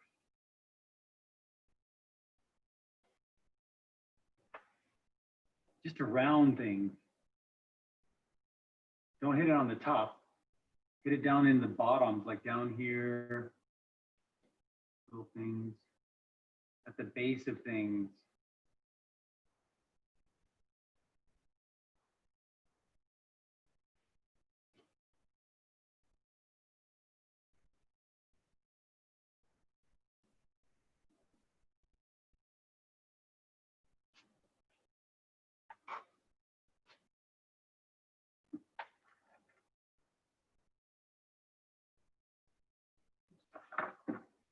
Okay. Here comes a brave move. Ready?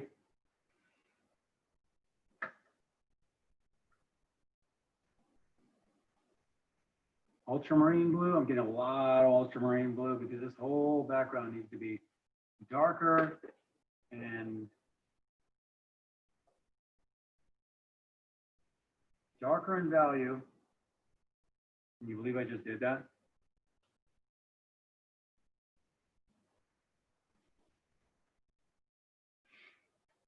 I'm just gonna stretch that out. Now I'm getting this and I'm leaning it so gravity takes over. One big glaze over the whole thing.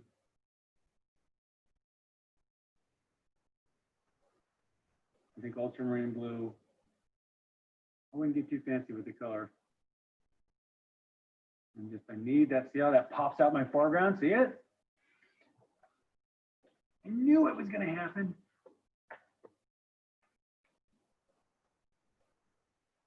That's when you take a brave pill.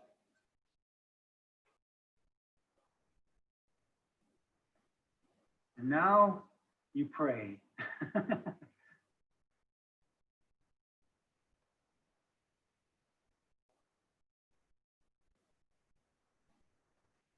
Do a lot of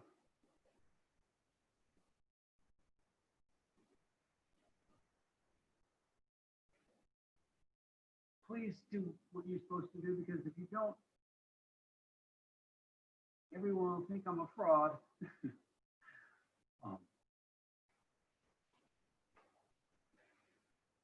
And I was afraid of not leaving enough white in the background. No, by the way, now it's setting up. It's still got a lot of time to dry. But remember what I said about the planes that are facing upward? I mean, like at this angle, this is the angle of the light, right? So any angle that's facing, like I'm seeing this one right here, I'm gonna hit that, see? Just tag a little light on it. See what I did? And here. You could also do this with your brush too. You could just take all the paint out of it and pull off, see? You could just dab it with your rag. And any of those planes that are facing upwards, just give it a little bit of a tap. Here too, this big side here would get them.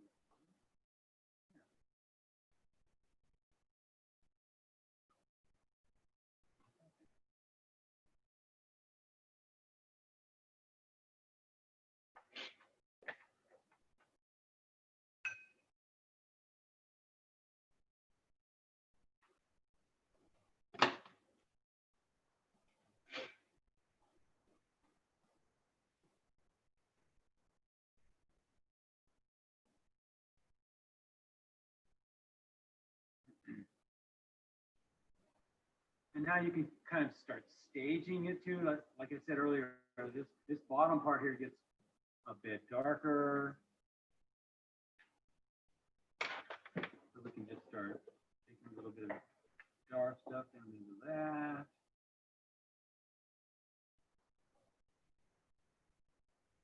Maybe even darker.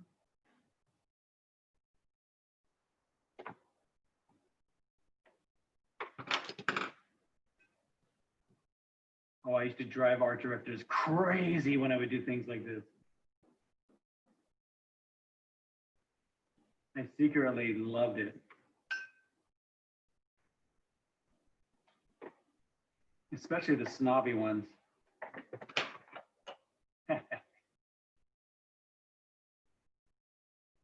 Like, you wanted this done fast, didn't you? Okay, well, here we go. And they'll be like, what are you doing? I go, don't worry about it, don't worry. Settle down, settle down. I sit them down, talk to them a little bit, like, oh my gosh, it's working. What? It really looks great. Thanks. We kind of set it up. Now, I would do this on murals that were 30 feet long. And I'd take one big giant, I'd mask it off and I'd take a big, like a gun, like you paint your car with. It's called a Base 2000. And I'd really water down my paint. And then I would shoot it all on there and it would drip. And I'd have like 2 other people help me. We'd just keep sponging it around. And as the art director, sweating bullets, thinking we just ruined the piece. And then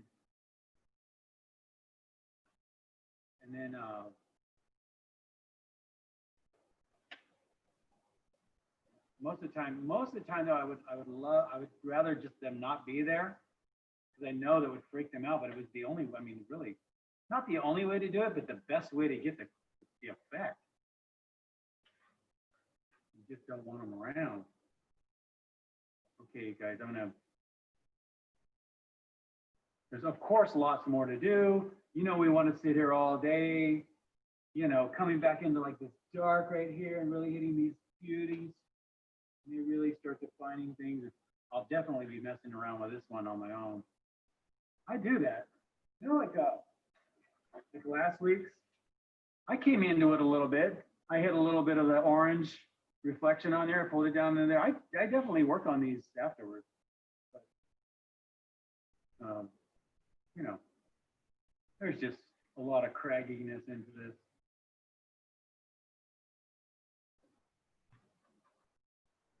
Oh boy. So there's the, I was going to say the gut, I was going to say the blood and guts of it, but that was kind of gross. There's the essence of it. How's that? How's that? I was sort of waiting for someone to say, no, Rob, I like blood and guts better.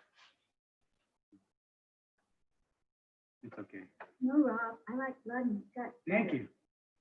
Thank you. Thanks, Lynn. Nice to hear you. I recognize that voice. I'm so glad to be back. Did I smack it hard enough for you? Oh, you're in the process. I love it. Smack it. Smack it, smack it, smack it. Did you miss this? Yeah, I did miss you guys. I miss you too. Listen, you, Rob. Gosh, great lesson. Fantastico.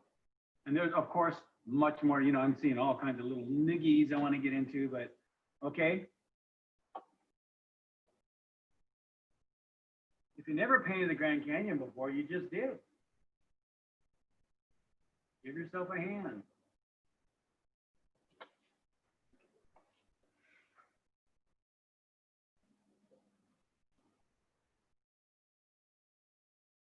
Shall we get on the, I know that was a toughie. Now I know you won't, you might not be finished, but that's fine. Just Rob, email me can over you- what you have. Yep. Can you give us about 10 minutes with your painting up so we can finish? Yeah. Okay, thank you. Is anybody done that wants, let me look and see if anyone's emailed me anything.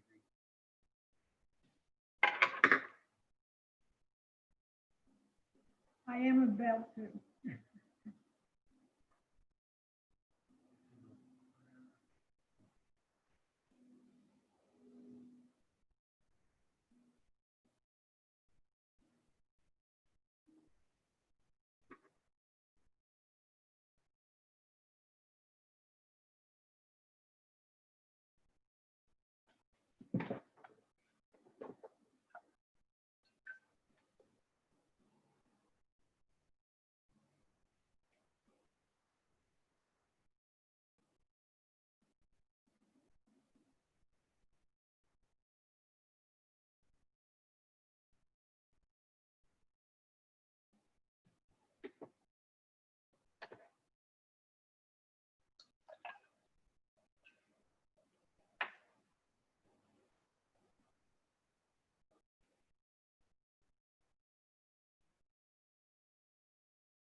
it's indeed. Okay, we have some. All right. So, you know, I can just start and you know, if you guys want to keep working on it, just keep working, but and send it in when you like to. Okay.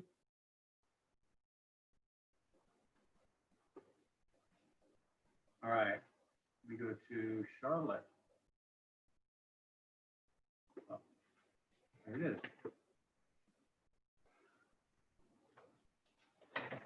And screen share.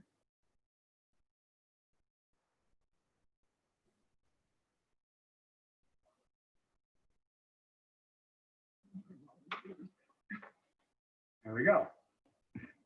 Cool. And that's your style too. I recognize your style. Oh, good. I've lost you anyway, so I've got both over. Oh, there it is. All right. Got it, sort of. Yeah, interesting. Paint by numbers. Yeah, I know. It does get kind of that way.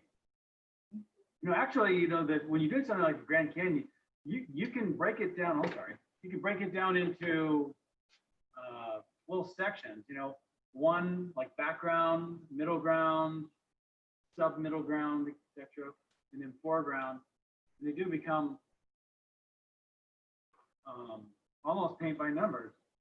Yeah, it looks it's interesting. It's an interesting exercise. Yeah. Yeah.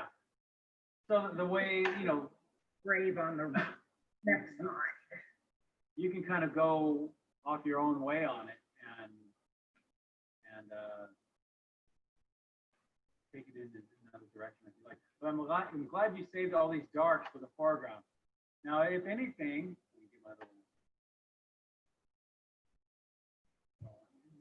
So this right here, I might lighten up a little bit. Yes, that is a nice look. And maybe this, or I would at least take these colors and values and gradate them down to a little bit darker down here. Oh, yes, yes, yes. Yeah. I can see And that. that should, Yeah, that big old thing up there. Ah. yeah, a little darker down there. Then take that other, soften the other one up there. Yeah. Then right now, this area right here doesn't feel like shadow as much. Yeah, I just didn't want to lose that lightness. Okay, so that's a choice too. And, you know, you'll get paintings that feel really nice that way. You have these really light shadows. They feel very watercolorish. Yeah, maybe I just don't want to get rid of that white. Yeah. Once it's gone. And then the other idea is to maybe come back with yellows and oranges into some of your lights, especially yellow, because yellow you can turn into an orange really easy. So, Yeah. but lightly glaze it into some of your lights here and there, and even your shadows. I couldn't believe, even over a shadow that's already dry, you take a little bit of yellow and Yeah, put it over there. Yeah, that might work. I'll play around with it a bit. a little bit here and there, and it dries. It'll dry a lot darker, but it'll make it feel like a reflection. So that's nice work. Thank you very much. Okay. What have we got here? Movie. Wow. Okay, that's nice. What do you think? I'm liking it. Yeah, this ledge over here is maybe a touch on the dark side. Wouldn't go. What you could do is lift that a little bit, just a little bit, and you'll get a little distance between here. I'm sorry, between here and here. Just some of these darks, just take them up a touch, maybe along the edge, just a touch. I know mine probably looks darker than it is, but I was trying not to make my little area there as dark as some of these. You really hit your darks in here. Wow. Yeah, I did. They're fine. One thing that can help too is you take a little shadow and put a little bit under the left sides of all of these bushes. And I know, oh, no, this is on the ground here, okay. A little bit underneath the bushes.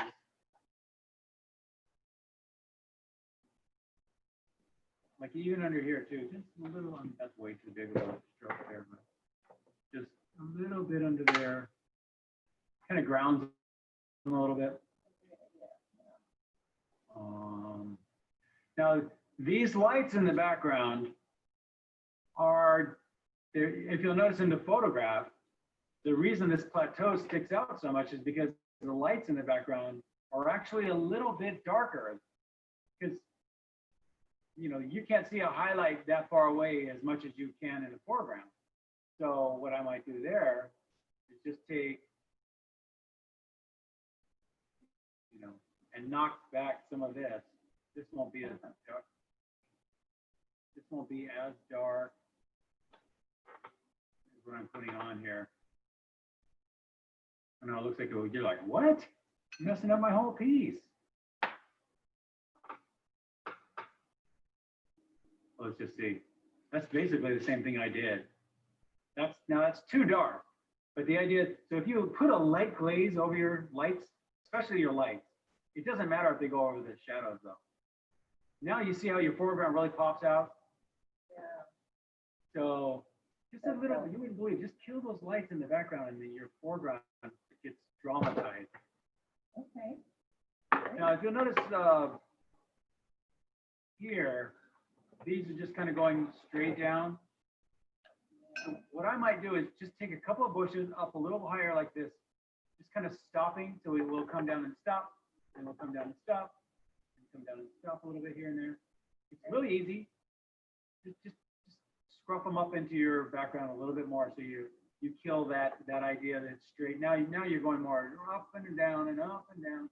You know, a little bit more Grand Canyon-ish. Yeah. My favorite thing in your painting is the shadow right here. I love that shadow. I love those kind of shadows because it looks like a droplet and it functions as a shadow at the same time. I try to do the same thing in my painting. So you have that sort of dual thing. You don't lose, I call it the integrity of the medium. You don't lose that beautiful, in other words, you don't cover up the qualities of the medium, you really show them off. And the more you can do that, the better. Anyway, that's about it. Nice looking piece. Yeah. Get brave with that background and give it a glaze. Okay, I'll do that. Thank you. Sure.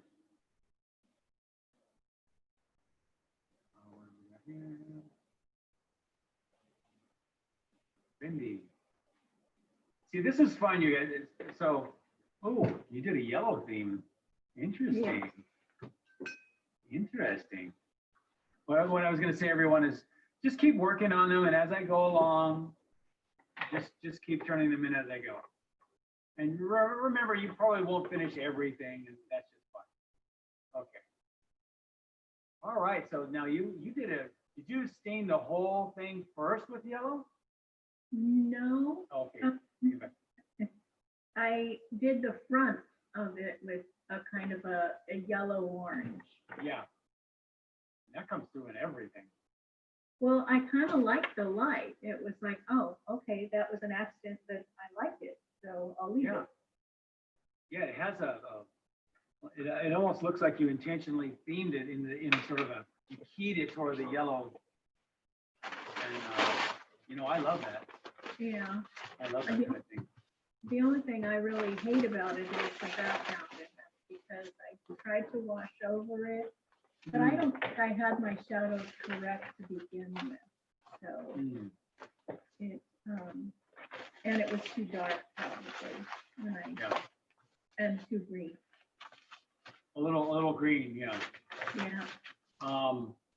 I like all the foliage you put in the foreground. You give it feels more, you know, rich in vegetation. Yeah. So I could see maybe throwing a couple of shadows down on the ground underneath them, just kind of like that. Okay. Sometimes I'll throw something in from behind or from outside the. That's a good idea. Yeah, those are fun. Maybe a little bit under here. Just a touch here and there. This is all fine. Now it looks, for your background, I'm just trying to think of a way to solve it. Now, what you can do is just put yourself a whole bunch of water back there, Mhm. let it sit for a minute, and then just dab it out. You'll Okay. still have some greens in there, but it won't be as. And then completely let it dry and go back over. Okay. Yeah. Good to go. Yeah, that'll take off probably 70% of this green. And then that won't compete with your foreground as much. Right. So then Right. this stuff here in the background that looks really vague, that's just fine with me. You don't have to have tons of information back there. Yeah. Okay. But that's the part that I'm thinking right away. We could, and I don't think that's a hard solve. Just get the water on there, and maybe you might even want to use an old brush and kind of scruff it up a little bit, Mm-hmm. and then stamp it with a paper towel. Okay. I'll pull it off. Okay. Like a good project. Yeah. Thanks, Rob. Yeah. Jane, did you give me 2? Well, that looks good. We'll go with this one. Nice looking piece. I like these values here. Let's see what I could do here.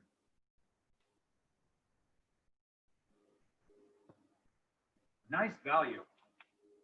You see how the foreground really separates from the background? I've already added to where you just pushed.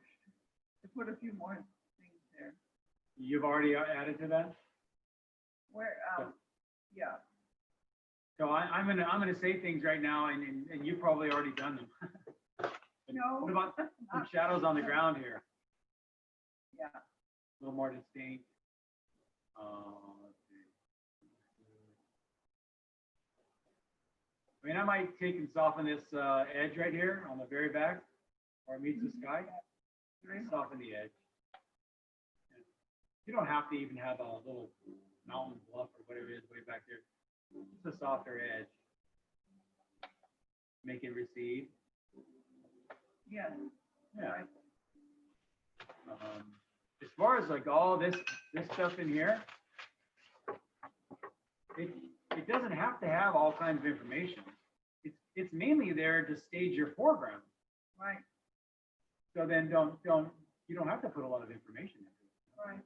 Yeah. On the other hand, I could see, you gave a little bit more of this area here. So what I might do is hit a couple more of those craggy marks in it. Just a couple of little sort of, you want to hit them really horizontal like that. Right. Just kind of whatever direction they're going. And I wouldn't make them as wide as I'm making mine, but that gives it a little interest. And I did see, right, you hit them right here. You have a little step down here. So if you hit that step, one thing that'll make it feel like more of a step is if you cast a little shadow onto the ground. Uh-huh. And you could even put a couple more steps in there if you like. It's fun. All right. Not a lot there. Nice work. I might hit a couple more darks to the shadow right here on the bush itself. I mean, just a little bit darker on the shadow side. I've already Make it greener than what I'm doing. Yeah. But darker, yeah. So just to give them a little bit of form. And I always hit something dark at the base like that. That's about it. Great. Well, It's working. a hard one, but thank you. Yeah. Good for us. Well, you got to do those hard ones, and after a while, they're actually all. It actually becomes all the same after a while. Just lights and shadows. Right. Keeping track of lights and shadows. There's just a million lights and shadows on this one. So we had to do a lot of summing up. And, you know, I like to get people to just jump off into the deep end, you know, and really, you know, I'm not doing you any favors by having you do easy paintings all the time. You get a few of these under your belt, and some of the hard things you thought were hard before are not so hard anymore. Okay. Okay, so I would say, so we're kind of running down the side here. Right, I heard what you said to Toby, Yeah. yeah. Just take a couple of those up a little higher here and there. Just a couple of those. I mean, a little bit nicer than I'm doing mine. Mine look like, I don't know, ears or something. But here and there, and just to break up that line. Okay, we got that. We got this little shadow underneath. I sort of, Yeah, occasionally I will hit some darks in between these rocks. Come back and hit some of those, of course. I like, Think of what's down deep into these deep areas. oh, okay. Gonna knock some of those rocks out of there, you know, down deep into here and Now, the top of this main rock, I did yeah, not here, yeah. come too much forward, so. it looks- Okay, what you can do is just take your shadow up a little higher. That's what I did, yeah, I just lifted it, I gave it a lift already. Yes, exactly, I did that, and it's so much better. Yeah. Yeah, the more you do that, the flatter it'll get on the top. Right. So, and as you do that, you might want to kind of zigzag your strokes like these little switchbacks and everything, because they all kind of have a switchback kind of plane to them. Right, So that'll do it. And then you, like I said earlier, maybe a couple of those little craggy marks on the top can help you. Let's see what else. All right. Let me get rid of my little strokes here. I wonder if we can lighten this shadow a little bit. yeah. Now, if you notice, a lot of these shadows are the same value as your shadows up here. In fact, these are even lighter than some of these. So what I might do is maybe possibly lighten these a little bit. Now, I would try to take them up with a rag first. Just put a little water on there, maybe scruff them up with a brush a little bit, and then stamp it with your paper towel. And do that as much as you can. You can use white, you know, if you like. But I try to use that. I try to do everything else first. Right. And then I might use a little white. And then after that, come back with something a little blue to blue violet, and maybe smack some of these a little bit, you know, a little bit darker in the foreground, and watch what happens. Right. It's just contrast. That's all it is. That's all we're looking for. I like your little plateau here. You have a little. They need a fence there, though. I bet you somebody will walk right off that thing. Yeah, that's a good place to put a bush or two more, maybe a couple more, like a couple more little. Maybe even pull one behind if you like. Kind of, because a lot of these values are blending into these colors and values. And so, again, you could take blue and white to this, or you could just take a rag and with some water and lift that up a little bit, just to get that to recede. Because I'm looking for this to pop forward and that to go backward. And the way we do that is, Right in the background. right, not only value, but color. So the other thing we can do is really come into here with some yellows. See, look, they didn't change the value, did it? Value is still light. I didn't kill your values, but it looks more like it's in the foreground when I hit the yellow. See, when I take it out, not so much. Right, right. You could tag a little bit on the top of here too, if you like. Just if you really, here's one little landscape painter's secret. make sure you tag them right along the edge there. In here. In here. See, that way it really separates from the background.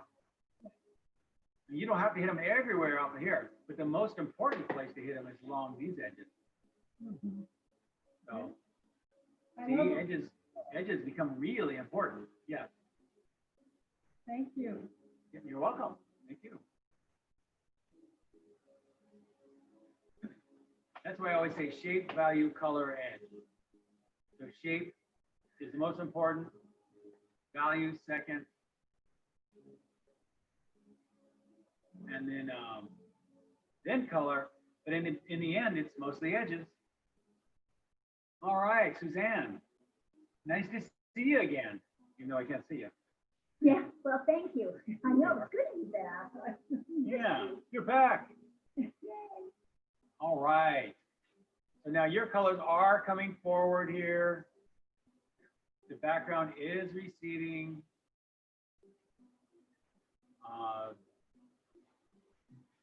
Drawing tool here. I think if you'll notice your shadow here in the foreground really separates from the background. Uh-huh, Okay, but vegetation doesn't. right. As much. So what we can do here is I'd hit a little bit of yellow on this, Oh, okay. on the top. Now and it'll dry darker than what I just put on. Okay. But that'll make the color come forward. So it also hit some yellows maybe in here too. Okay. That makes the color come forward. But now Okay. for the value, what you might want to do is come back in the shadow areas and really give us something really nice and dark. Okay. On some of those. And it's just a value thing, but that'll give you more separation. You definitely see it. You got that. Look at this separation right here. I love the fact that you have this light jutting up against this dark here, and then also compared to this background here, there's a nice little feeling of distance. If anything, I might lighten this value up. You know, as long as it's darker than this, you're fine. Okay, yeah, that's pretty dark. Pretty dark for being there. Yeah, okay. That's probably, I don't know, maybe 100 or 200 yards away from this stuff up here. So it's definitely darker than anything back here, but all right. The value of your lights here are the way they pop up against your background is exactly what we were going for. And I think you need a couple little shadows on the ground. Oh, right, okay, yeah, under the bushes. Yeah. Oh, it's, oh, Just to sit them down, maybe a little dark underneath them, maybe a little dark.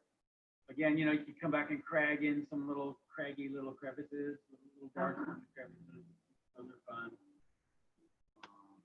The way you handle this bush right here is just perfect. I mean, wow.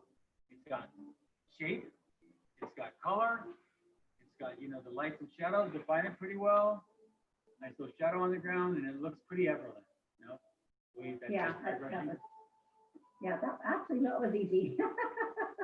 It's almost always that way. It's like, you know, the formula, you put it down, and sometimes you think too hard about it and it doesn't all come together. Sometimes you just do it and it's kind of fluid looking, and that's when it usually comes out for you. And it happens more and more the more you paint, you know. Okay. All right, nice Great, looking piece. thank you. You're welcome. Okay, we've got then Daryl. Hey, Daryl, I hope I came in better for you today. Are you there? Oh, anyway,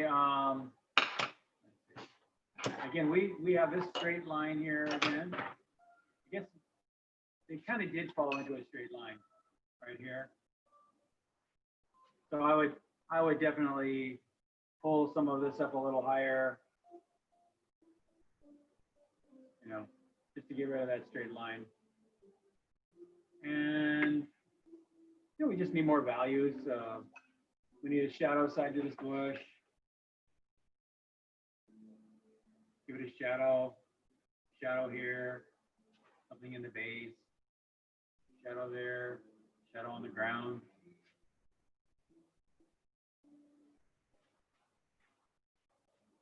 All this. And then think about those where those darks will be. They're usually in the cracks, deep down in the crevices. All that. At the base of all this. Something dark. I think that shadow could be a little darker. A little bit darker.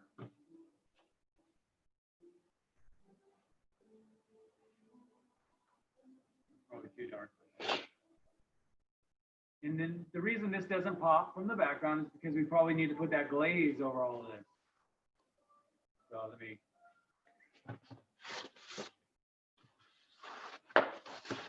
I mean, I'll just do it around here.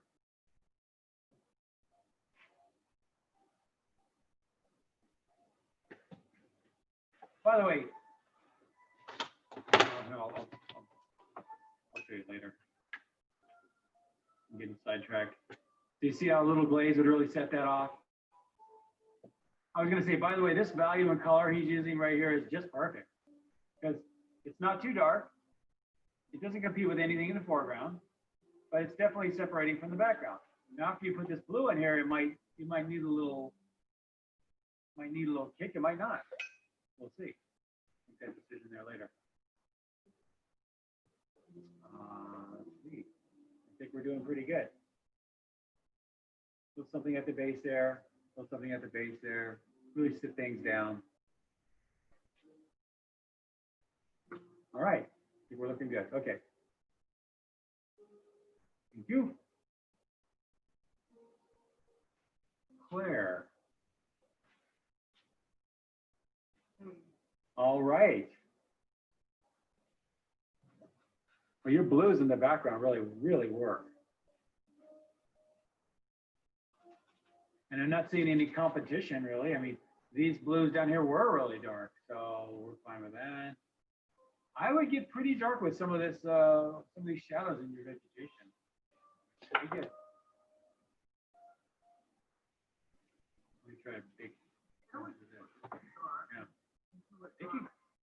They can get dark.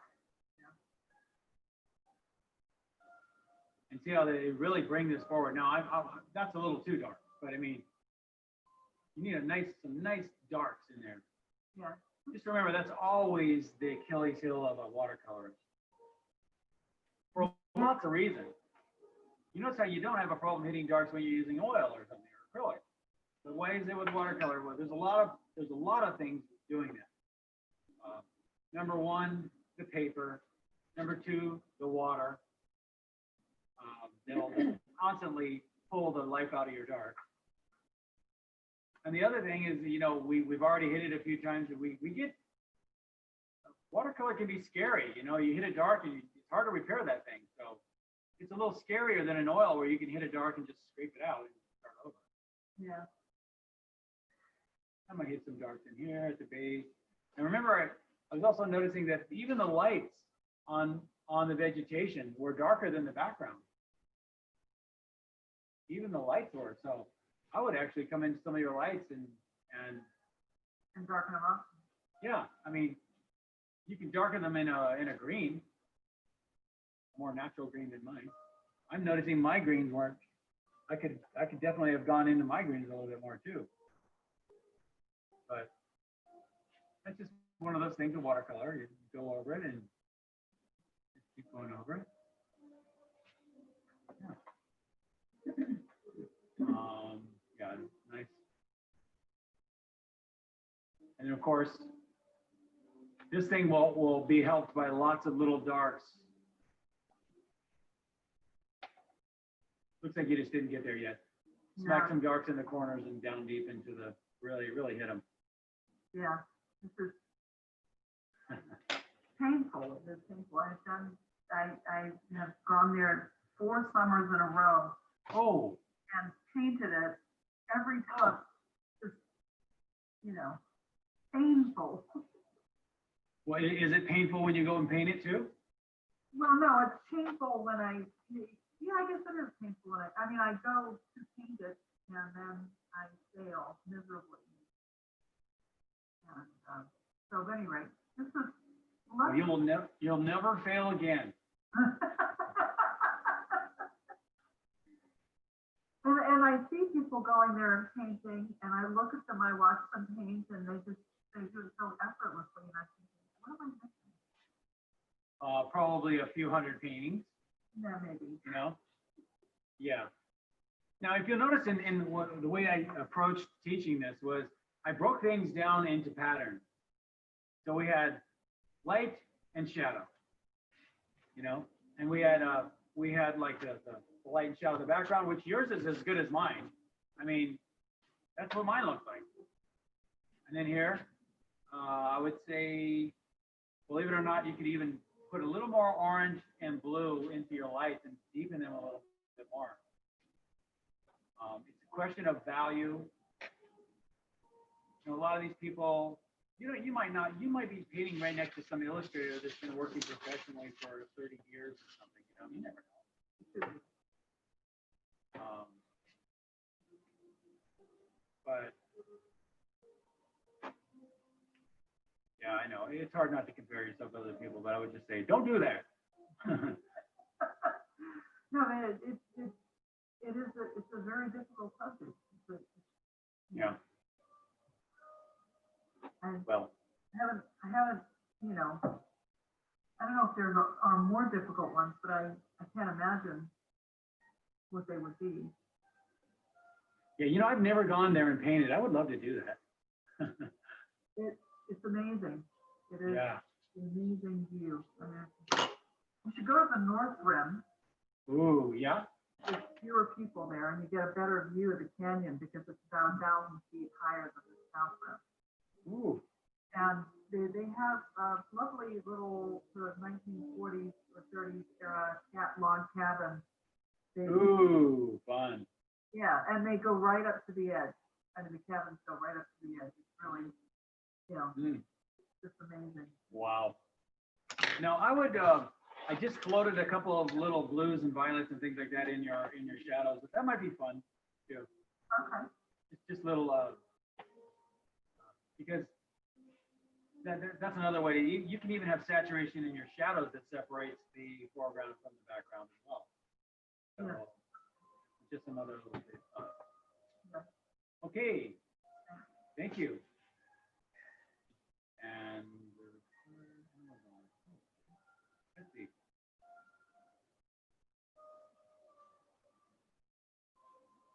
Whoa, that was for.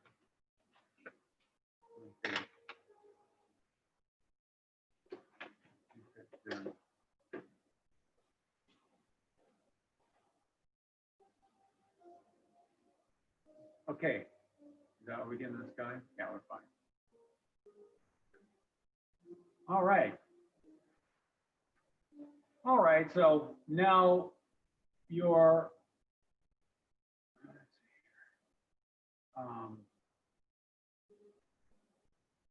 see that foreground will pop away from the background a little bit more if you hit some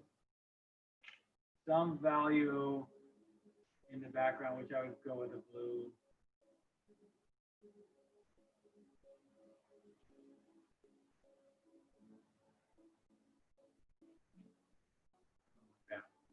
You go much darker in the whole background.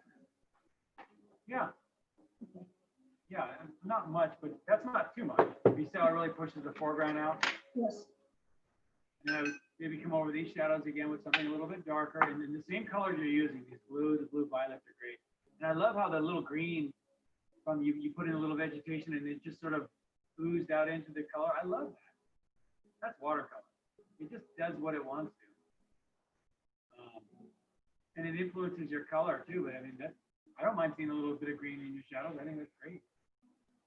So blues and you really, so what, you know, when you darken this, it may mean that you need to darken these too. And you'll see there's some pretty dark values. Okay. So, I mean, some of these, now this looks just fine the way yours is. You Okay. broke up that line by putting in something here, which worked. I did. Now, I might give it a little bit more shadow on this side, Okay, maybe something dark down into the base. okay. This piece is looking really nice. You see how this ends right at the edge of your land? Yeah, further. Well, I might take some a little bit over a little bit, Yeah. Or what you could do is just give, a few little bushes along the edge, or just something so where it, It breaks it up, yeah. that's the end there. I like to get a little more blue into my shadows. Something like that. And is this that step down? Yeah, That would give it a nice shadow. okay. More blue. Nice shadow there. You could even see some reflected light hitting here and bouncing right up into that shadow. Boom. Okay. Yeah. The same way the light hits here and bounces up into these, etc. You could even argue that some hits these and bounces up into these. Okay. I noticed this side over here was on the right side was much warmer and the other side was cooler. So, but how's that for arrows everywhere? Okay, let's see. Let me clear all that.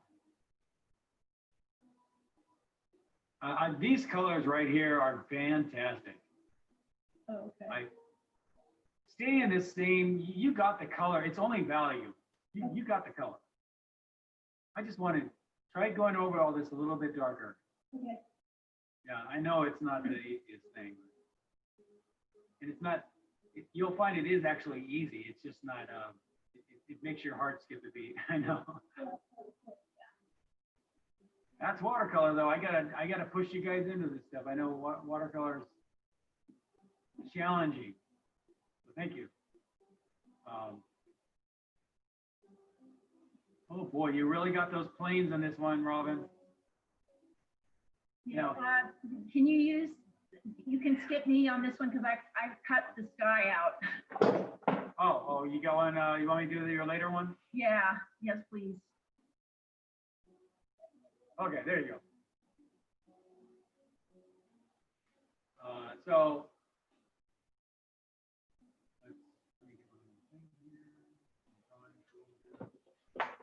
yeah, I love look at the different colors you're using.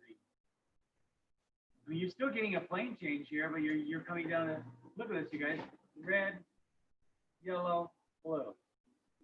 And it makes that little plane interesting. Lots of variety. And the thing I just noticed right away was you just got these planes. You got the light side and the shadow side. That's all I'm looking for. The rest, how much detail you want to put into it is up to you. You've got enough little darks in there. I think you're fine. I think we could argue details all day long. It's just not important. You've got, I mean, I kind of wish your lights over here were a little more on the orangey side. Background got a little dull. And it'll do that, it's okay that it's a little dull. As long as there's some more, it's not bad. But that might be something I might mess with. Yeah, then any more of the cragginess you want to put in there with the little cracks and stuff.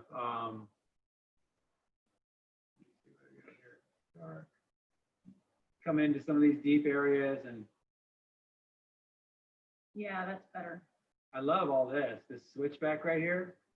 That's great. That's what I see everywhere in this picture. At the base of plants, you usually get a nice dark. This one might have, see how stark that looks all by itself? So I might put another little another little bush in front of it, and that just kind of grounds it. Then we can, come back with that shadow. Shadow's a little light. I feel like the shadow might be a little darker than that. Now your shadow here is about the same as some of the values I'm seeing back there. You could maybe make it a little bit darker. I know that the plane is facing upward, and that's probably why you're making it bluer than this plane, which is facing that direction and getting much darker.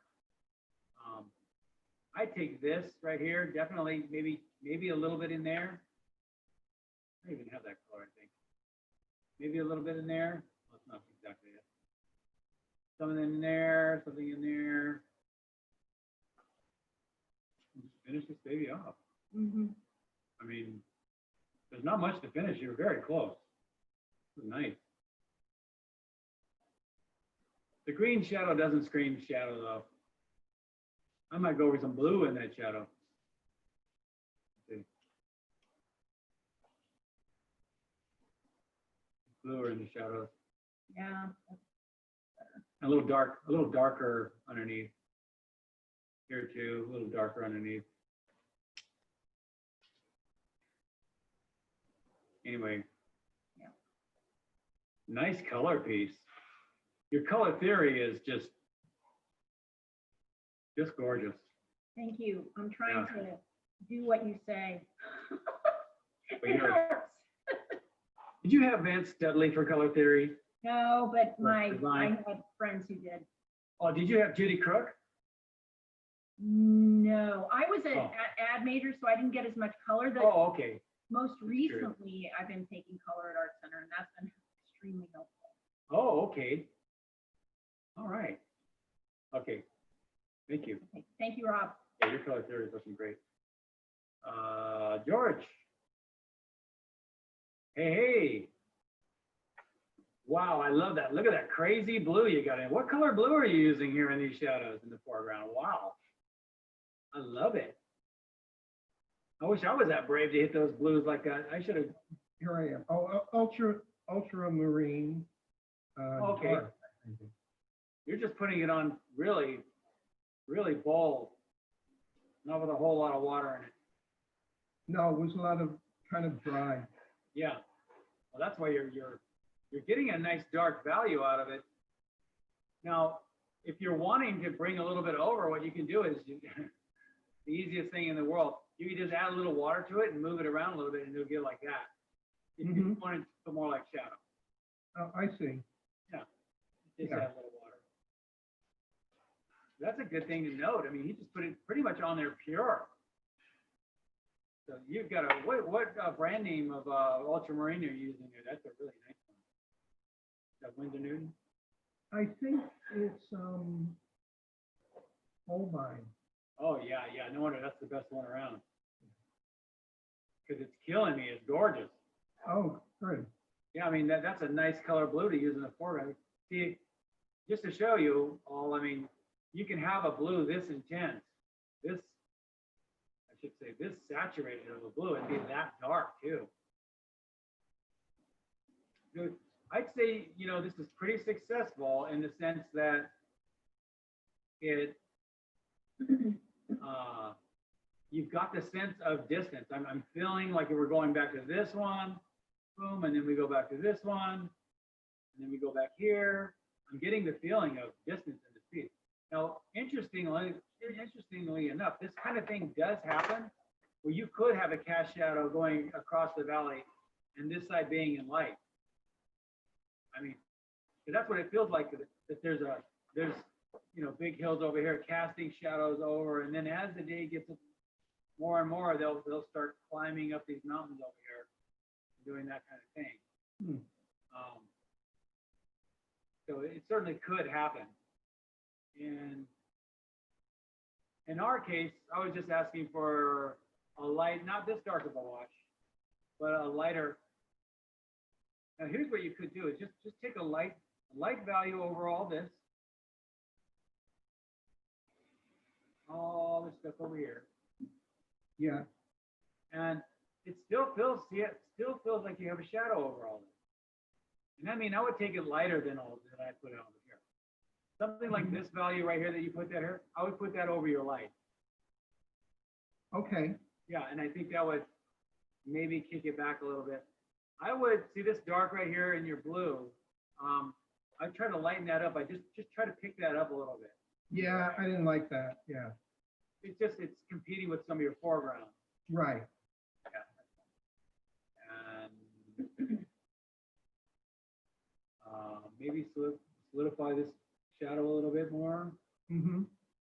So, a little bit in there. Of course, we need some darks in the cragginess we've been talking about. And that just means you haven't got there yet, and that's just fine. Some of those deep darks down.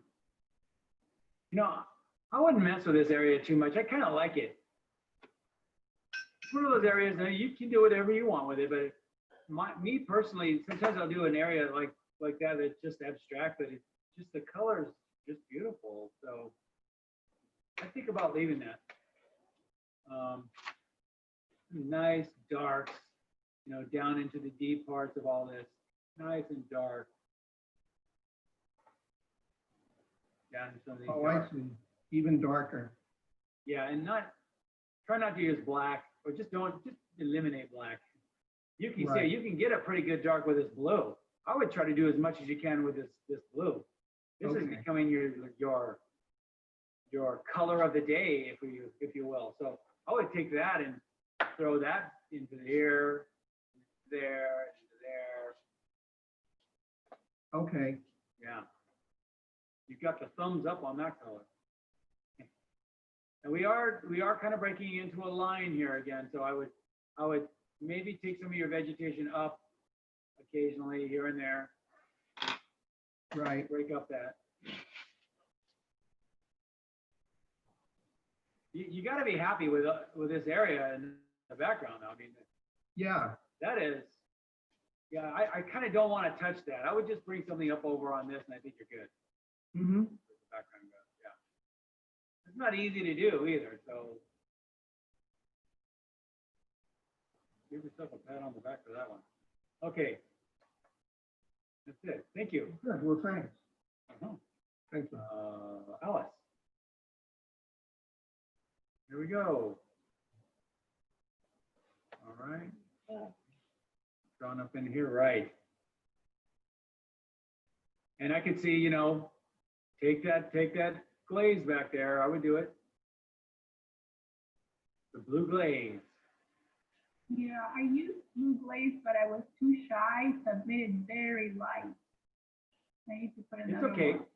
You know, with watercolor, you can just ease your way up there. You don't have to be in any hurry. I did mine dark just because I was in a hurry, but you could take 2 or 3 values to get to that. Okay. Yeah, just make sure each one is very dry before you go on. Okay. Put it out in the sun or something. Yeah, I love all this rock stuff, this craggy rock stuff you have down here on the, get this in here. Yeah, you'll see once you come back into some of these little deep areas, you'll really get Yeah. craggy. Yeah. But it really feels like new rock, like I was talking about when I give a rock lecture. So you got new rock just breaking off for the first time, and they look like knives. You know, they're so sharp. Mm-hmm. You do that. All right, so now we have a plane here of light, and it goes into shadow, and then it comes out into light. So I would come back into these shadows a little darker, possibly. I know that area is tricky because you get a little bit of light hanging in there. Yeah. Light. So I might deepen those values a little bit. Okay. Again, it's watercolor, so you can go over it. You know, you don't have to nail it on the first try. You could take 10 tries. Yeah. I lost track of all these. I'm like, oh my God. Yeah, I know. It's like a cake of rocks, you know. Yeah. It's not bad though. It's not bad. It's nice and fractured and feeling. Now I'm thinking that this I would lighten up with all these darks back here. This I would lighten these up. Yeah. I Okay. love this interplay of light and shadow here. I would just lighten up your shadows a little bit. It'll still work. Okay. And these, I would lighten up these. Just take them up a little bit. They're a little too contrasty for that far away, I think. Oh, yeah. Yeah. That'll give much more importance to your foreground. Right. And the And then, you know, foliage on top of the rock Yeah. tree, I Yeah. didn't finish yet. It got too muddy up there. It doesn't bother me. I think it's just fine. I would just hit a couple little darks in the bottom and Yeah, a couple of shadows. You know, a couple little shadows here and there. It's fine. Maybe bring that, maybe even bring a little bit of shadow up on the left side yeah, okay. a little bit. And please don't use black like I am. See how you handle this bush right here? Yeah, Just do them all like that. That's perfect. I mean, I could see maybe a little bit of dark at the base of this bush, but just do them like that. okay. And they're not far off that either. I mean, you're only like 5 minutes away from that. I'm doing that anyway.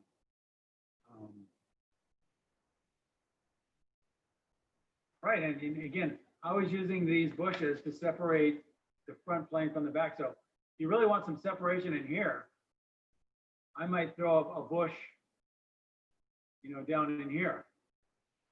Another one of these colors, and that'll pull us up to the foreground. Oh, that's a great idea. Yeah. Yeah, thank you. Yep. Yeah. You're welcome. That's about it. Okay, thank you. You're welcome. You know, I was terrified of doing this painting. But you know, you ease us into it. Yeah. You're very gentle. I'm like, okay. Well, I want to show you all that a lot of these paintings, they look really difficult, but you can break them down into Yeah. simply, and it's not as difficult. You know, after a while, you'll just see that everything is shapes and values, colors and edges. That's all it is. Right. You can kind of look at them in groups like that. It'll be a lot better. Thank you. You're welcome. Are we looking at Monica here now, right? Hi, Hi. All right. I thought it was a cake too.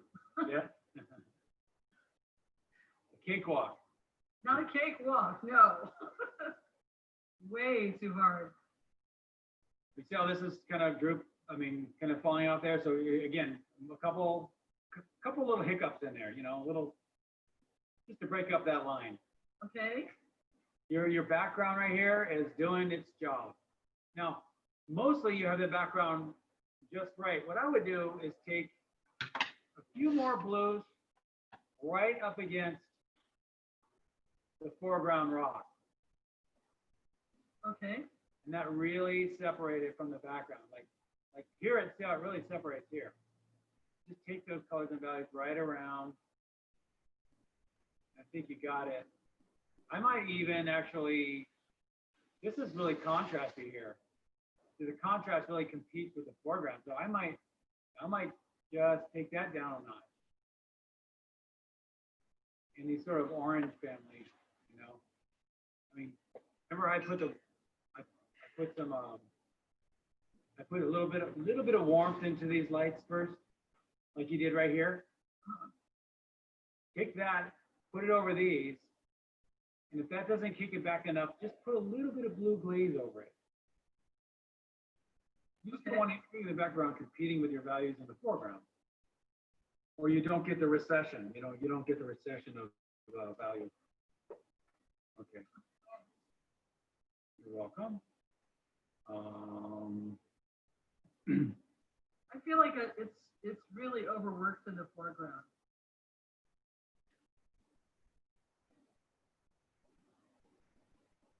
Well, it's kind of hard to unoverwork something. But I might glaze over some bluer violet shadows here in the just to give it. See, some of these values in your shadow are almost as light as these lights here. Yeah. Where you want them drastically different. So I think if we do that, it actually will bring together a lot of your things. I think what you're thinking about is, I call it scattered values. So a lot of these values are looking kind of scattered. And it's because they're probably too light. It's no big deal. We'll just put what's called a harmonizing glaze over them like this. So we get that idea that we have like light,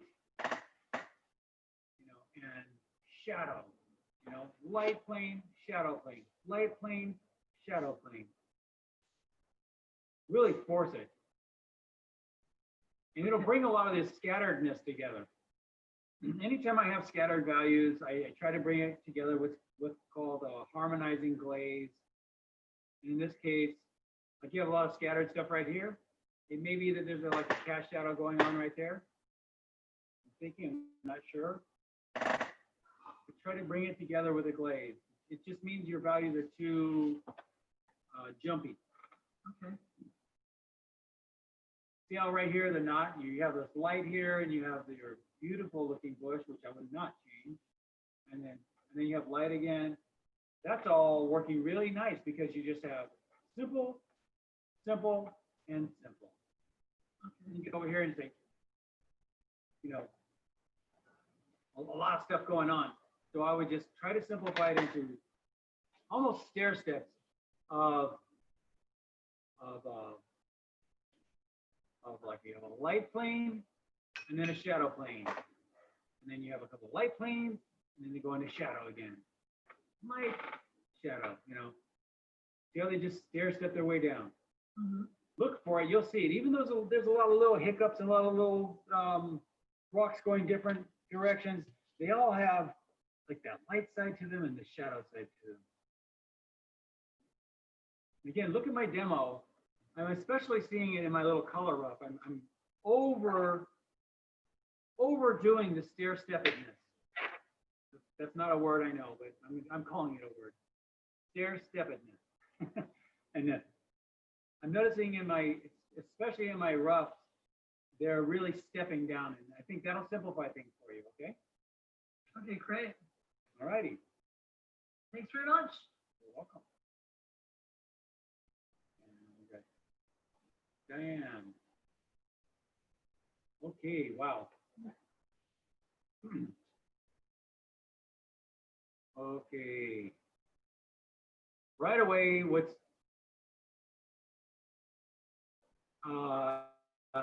you know, when you like if you were going to frame this, I would just take maybe a little off one side so this isn't so in the center.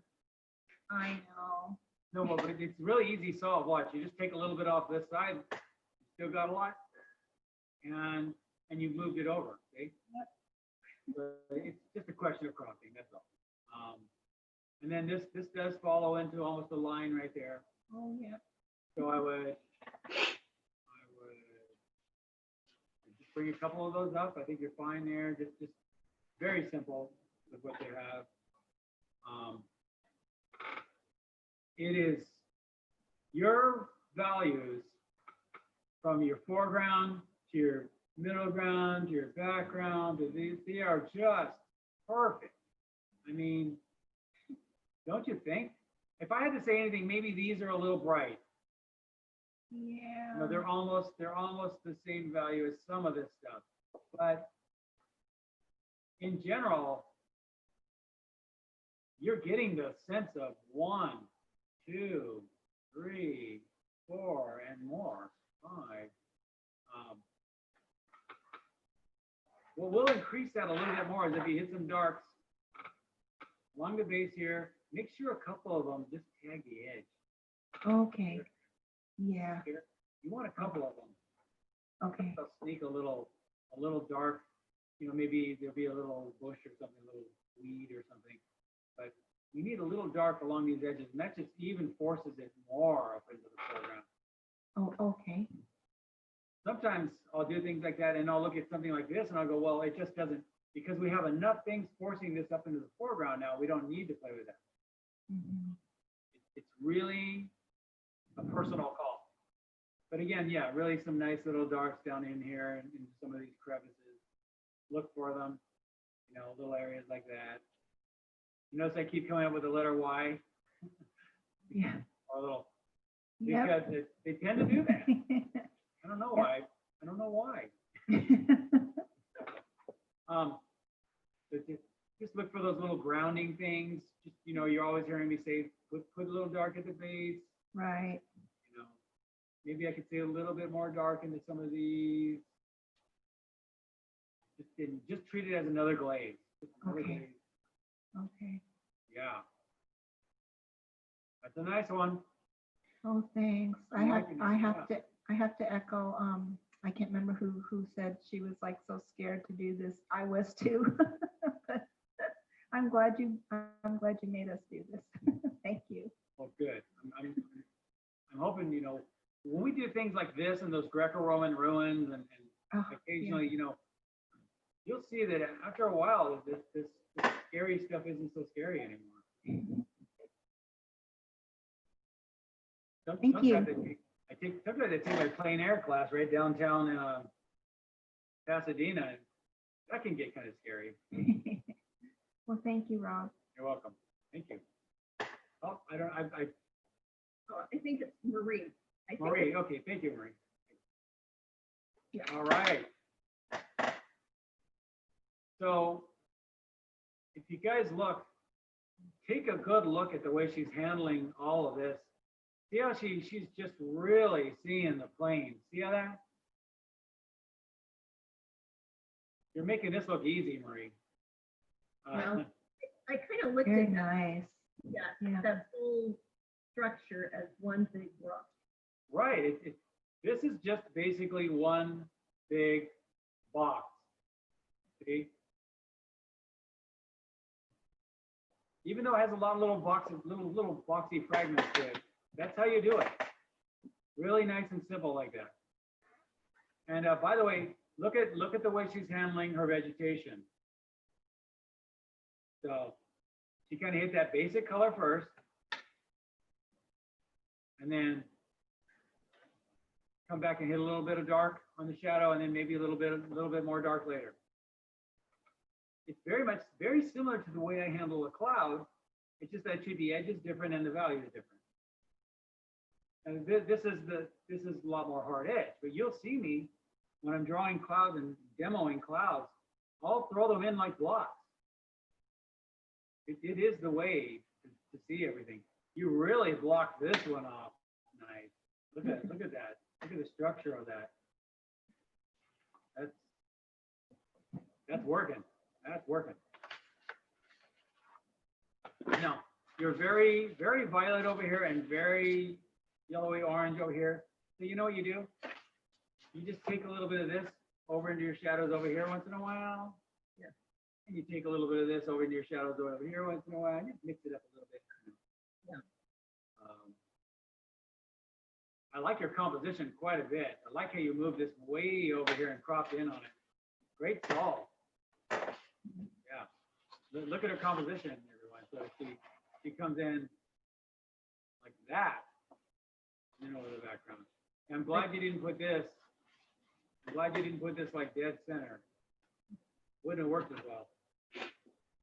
I might orange that up a little bit. Okay. In the top here. Like see this color and value you're using right there? You know, something like that. No big deal. I might get a couple shadows down on the ground here. Oh, yeah. That'll really ground those. And think about other places too. Maybe a little bit under there. Mhm. You got plenty of separation. I might even throw one of these dark, or like something like this, you know, right in here or something, as an excuse, just to force this foreground forward. I mean, Yeah. just a little bit here, just to force the foreground forward a little bit. And you know, but you wouldn't believe how much. I know it seems like I'm being picky, but if you take out these darks here and here and here and here, I know it seems picky, but you take them out and watch what happens. I've done it. I take here too. Just take them down a notch. You'll see it'll go. Yeah. That's picky, but you got a nice looking piece right there. Nice looking piece. It's complicated, I think. You can get lost in the rocks pretty easy Yeah. in the shadows and what's a shadow and what's not. Yeah. You have plenty of information in here, plenty of information. That's looking great. Thank you. You're welcome. Marie, okay, Ethel. All right. All right. So a little more contrast. I mean, this is looking great. I love how you went gold, Well, golden in your foreground here. to be honest, I missed the whole demonstration because I'm getting my kitchen remodeled, so I had to go down and we unloaded all of the cabinets. Oh, So I didn't start till like 11:15. geez. So the background is a So mess. take it easy on you. Well, no, it doesn't matter. No, I would lighten this up a little bit. These blues, Yeah, they got the really shadow. darker and darker. Yeah. And then I would come back in with some more serious shadow on this side, Uh-huh. blues and violets. My little trees are just kind of sitting in the middle of nothing. So I think I can move them a little better. And give them a little shadow on the ground. Yeah, these guys here, yeah. Yeah. A little shadow on the ground, a little bit dark. Even some red violet in there too, if you like. Yeah, that's probably good. I stick some red and then I take it out. Oh, okay. You just And maybe, didn't have any time. yeah. But yeah, the way you glazed all this down is just great. Maybe these are a little bit bright. I might glaze them down a little bit more. No, I was thinking of just cutting them off. But yeah, maybe I'll glaze them down. Yeah. See this value you have right here? Yeah. This value? I would take that over all these. Just go right over the shadows. It'll be fine. And then, you know, for your darkest darks, come back in with some,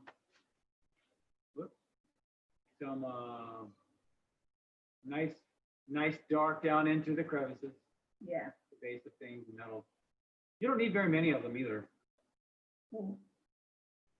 So, Yeah, it was kind of hard because it didn't have time to dry, but that was it. yeah. So, Yeah, nice composition. yeah. I just kept thinking you said work fast, so that's what I did. Yeah. Okay, Thank you. you're welcome. Maybe a little bit of dark into your bushes too. Yeah, Yeah, especially along this edge. yeah. Okay. All right. And Daniel, okay. You went for the other one. Hey, cool. I noticed the water in that other one it's kind of milky. It's got like silt or something in it or whatever. All right. Where are we?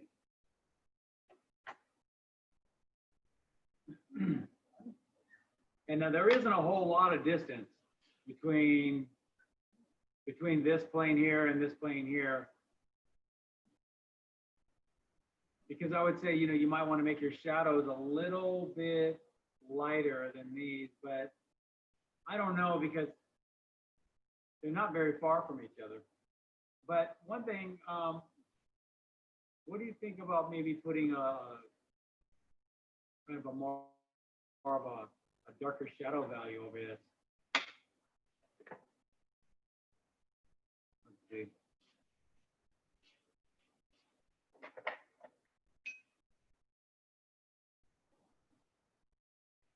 Just so this plane really pulls away from that. Yeah, To make I this like one that. feel like it's more in light. That was my thinking on that. Yeah, And that's just a glaze. So, yeah, and I like these colors you're using down here. I might use those for the glaze. It doesn't have to just be one color. Now, oftentimes when you're down in the canyon and you look up at the sky is a dark blue. And that happens quite a bit in Clint Canyon.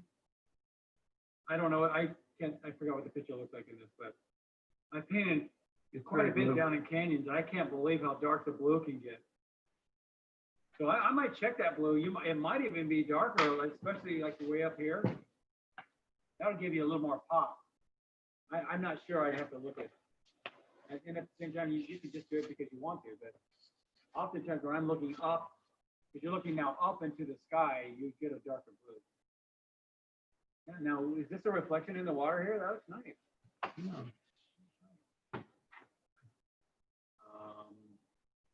Sometimes when I have something leading me out like this, I'll close it off with a little bit of a shadow and with very soft edges. So that's something I do. Let's do it out. Anyway, you got the cragginess of the planes of this. And sometimes I'll mix up the color. You basically have one color for the shadow and one color for the light. So sometimes you might want to come back in with a little bit of something blue to break that up. A little bit of, and in the lights, maybe a little bit of something, yellow once in a while. You can also take those down into the water too, if you, I don't know, I think that water wasn't extremely reflective. No, I've kind of expanded it. Yeah. So it's a little more variety in your lights and shadows up here. And I think when you put that glaze over there, that'll solve that. And I think that's about it. Any questions? It's hard to paint this stuff, and Yeah. this is like 2 washes. Well, the way you did that with just 2 washes in light and shadow is a good way to start it off.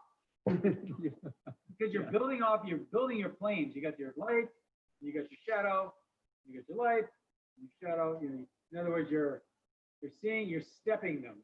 You got the light, boom, and the shadow and the light, shadow. So I build it all like that, and then I'll vary things. You come back and hit little reds in your light, little yellows in your light, and then your shadows, blues and red, violet, and you get variety that way. I think the way you're building this is very nice. I just think it needs more variety. That's all. Yeah, I agree. That's it. Thank you. You're welcome. Shell. I like your composition. Thanks. And you gave it even more distance by adding more foreground to it. Wow. I was trying to put that white spot in the, the third kind of thing. Yeah, right on the third. Yeah. Right. So on in the rule of thirds, you guys, right? So there's the third. She put this right on the third. That's the thinking. Very nice. I like your composition. And you see how she kind of gave that little hiccup there? Otherwise, you got a straight line coming out. So, I mean, that looks so effortless. You wouldn't even know that you're doing that. And it could very well be that you just put it in there and just like the way it was and left it. But oftentimes artists will see that. No, it was a fix. It was a fix. I saw that line wasn't too straight. That was too straight of a line. Yeah, and that's why I added some stuff in there. Yeah. Well, it looks a little straighter. It's amazing like this when you let the water just do the work for you, how effortless it looks. Get a nice little wet edge there. I can see some darks. Now I can see some shine off a little sheen off there. So I'm sure these are actually darker in there. So I'll put a couple more darks on you. Just remember, if you can think of this whole thing as having sides to it. Yeah, it needs to have more dimension. Yes. Yeah. And again, I'm actually doing that for everybody. So, because I know you know this already, but see, We have a top plane here. But just like the rocks, which are really obvious, the vegetation has planes to it too. So I would probably hit a little shadow on that left side. And that'll Yeah. give a little more volume in that. I don't know, I think that's about it. This is a little dark, maybe. Yeah, I saw that and yep, I agree. Need to pull that off. But yeah, you're overlapping that you have here. You got this, overlapping that, overlapping that, overlapping that, overlapping this. Back to here. You got really good distance in this piece. Really But good. you know, this is the first time I've used your technique of painting it white, putting the shadows in and then going back in and glazing. And Yeah. that's really, it's like, wow, I mean, that's an easy thing. I was surprised. Yeah. Yep. Do you think it's too purple on the left? Too much purple? I should I pull some more reds down and here? oranges? Yeah, down in that area. More orange and reds in there. Well, if you want to break that up, I would just take a little bit of this color and Yeah. treat it like it's reflected light. You know, like there's lights hitting here and baking back up into the shadows, which certainly could happen. I didn't see it as much in those shadows, but I'm definitely going to do it in mine. Okay. Yeah, a little bit of yellow in there would break that up, sure. Okay. And if an area gets too yellow, maybe I would throw in a little lilac. Yeah. Yeah, that's true too. Yeah. I'm like everybody else. I got lost in those rocks. I get lost. So. Yeah. All right. We Thanks, all- Bob. We all do. You're welcome. Okay. Let's see here now.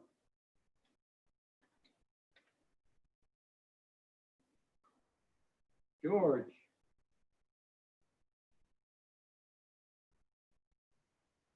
All right, you did the river too. Now you really tried to pull down the reflection down into the river? George there? No, maybe he's not here. Maybe he stepped out. Tell you what, I'll go to mid-school. All right. And you've got that kind of feeling too, where it looks like things are casting, because it looks like light and shadow. I know they're doing that. It looks like you're getting these long cast shadows in the background at the end of the day. And that could certainly happen. I didn't have intention. What was that? I didn't have intention to make it that way. I sometimes at the end just put at randomly put the color. Yeah. You could just, you could still throw a glaze over all that and it'll work just fine. Okay. Anyway, you see how this, you see how that really pushes your foreground forward. Yes. So that would be like an ultramarine blue. I would probably do something like that. Okay. And then give yourself some nice, deeper shadows, maybe, violets and blues in these shadows. And then again, think of them as stepping you down. Oh, sorry. Sorry about that. Wow. Boom, not beautiful thing. Think of them as stepping you down, down, down.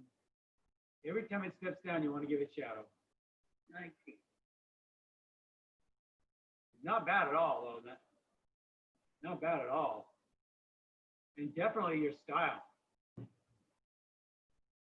You always get your style going on in there. I couldn't help outlining a little bit. That's fine. That's style. Yeah. Yeah, right. You want to get the feeling that this is moving in and out. Yeah, and just yeah. Just adding a line that doesn't mean anything. Or... Yeah, oftentimes, I leave my pencil lines in there. And they really function as just a line quality. But should be definitely bluer around the foreground. Right?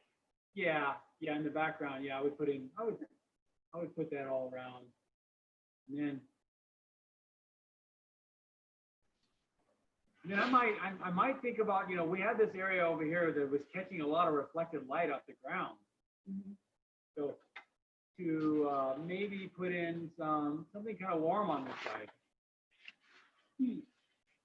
Because the light hits here and it goes back up into that reflection. A little bit of that might be nice.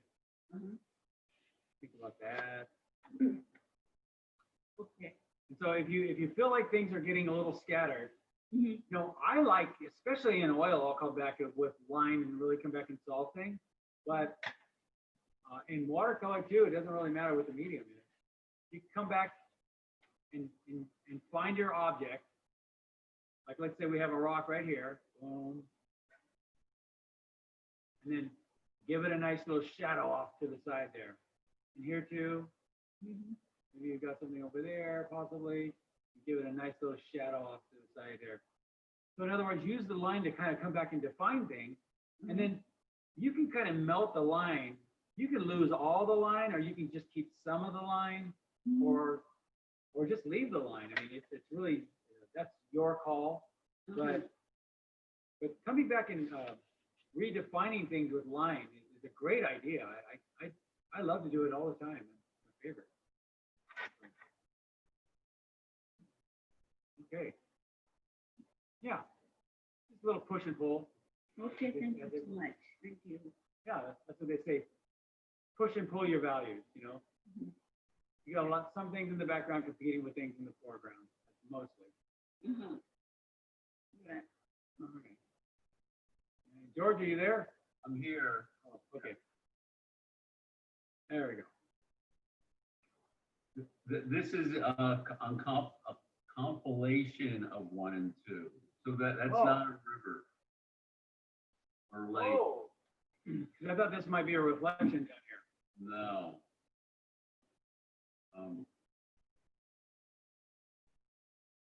Okay, so we have the hillside here, we have vegetation here, rock.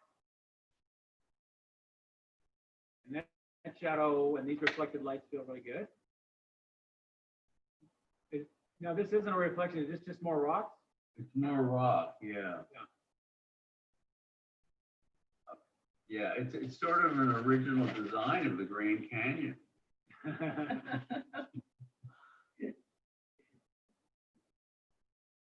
All right. So now, do these rocks, is this the top of the rocks here? Yeah. And this is all the side, this is in shadow? Parts of it's in shadow and parts of it's in light. Okay. Light and shadow. Yeah. Yeah, because it feels like your light's coming from like this area, this direction. Okay. So that would make sense that it's coming from there and hitting here, right? Okay. Yeah. You made up a new light source. Okay. Having said that, then sometimes you might get a little bit of a cast shadow. If you want a separation between these mountains and these, Yeah. you could say that there's something in the background from this little canyon side casting a shadow over here. Okay. And Yeah. that might separate these two planes a little bit more. Right. Let's see. Yeah, your vegetation here is real wispy and nice. I could see maybe a little bit of something darker like this at the base here. Okay. And here too. All right. Now that would be catching mostly light though. But you still would get a little bit of shadow down at the bottom. And let's see. All right, this feels like a cast shadow. With your shadows, I might think about putting in a little bit more saturated color because they got kind of gray on you. Yeah.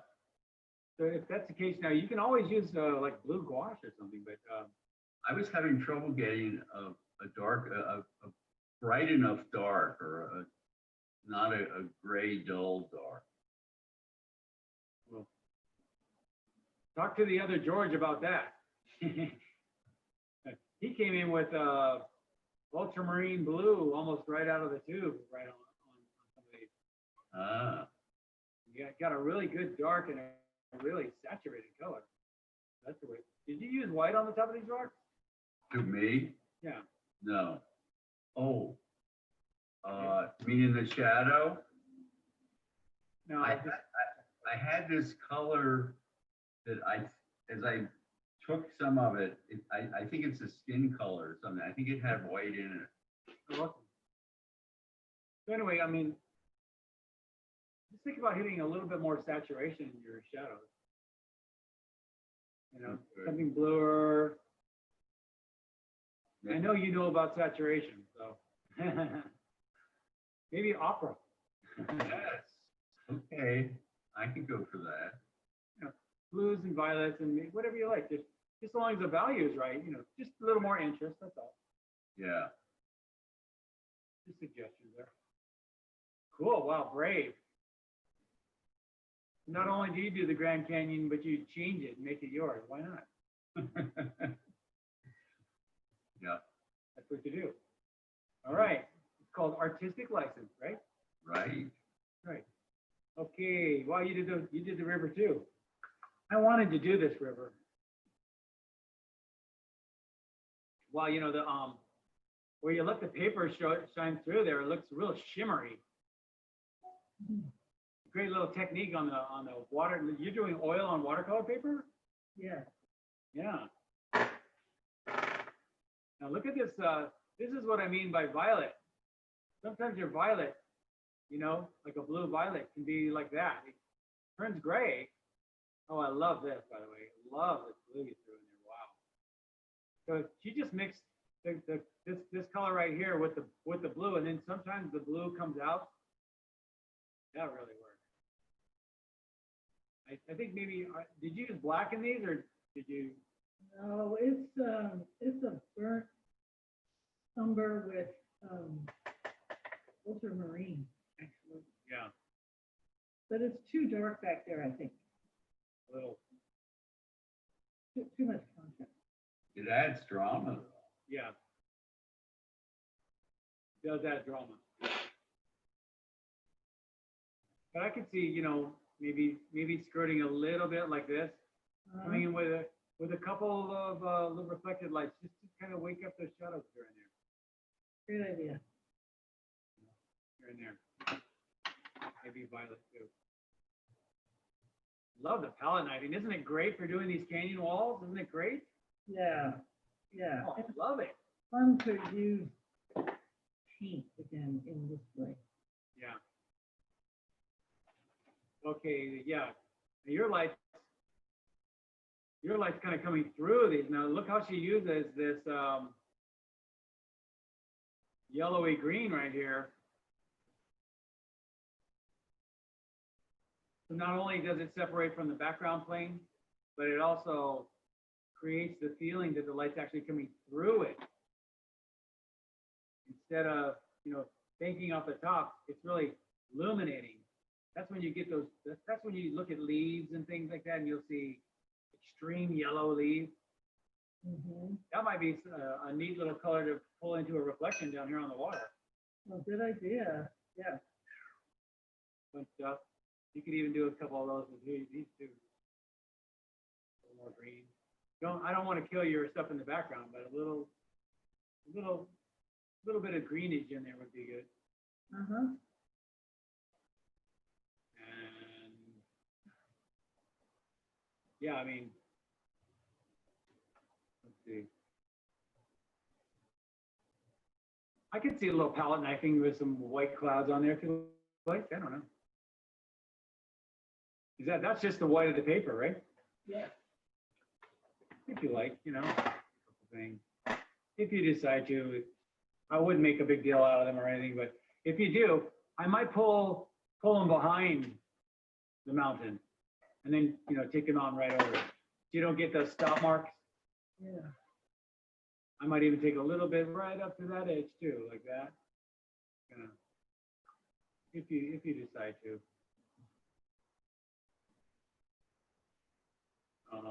That's about it. Great, Is that your signature right there? yeah, I was just trying. It feels like the whole painting. Okay, Thank you very much, Ross. you're welcome.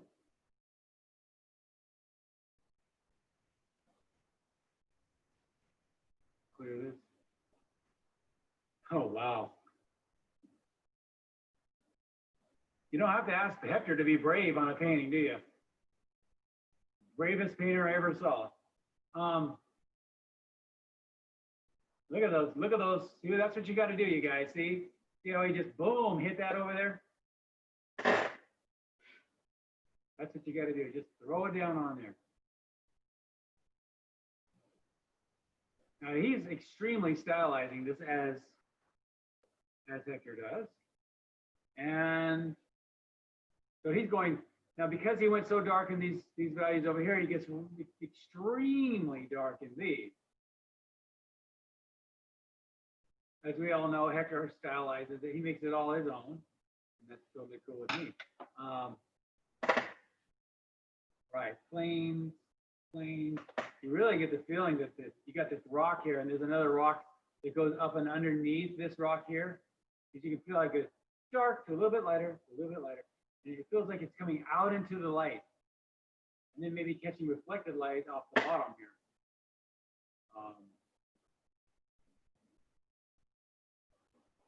I guess the only thing I could say is maybe a little more color into your shadows here.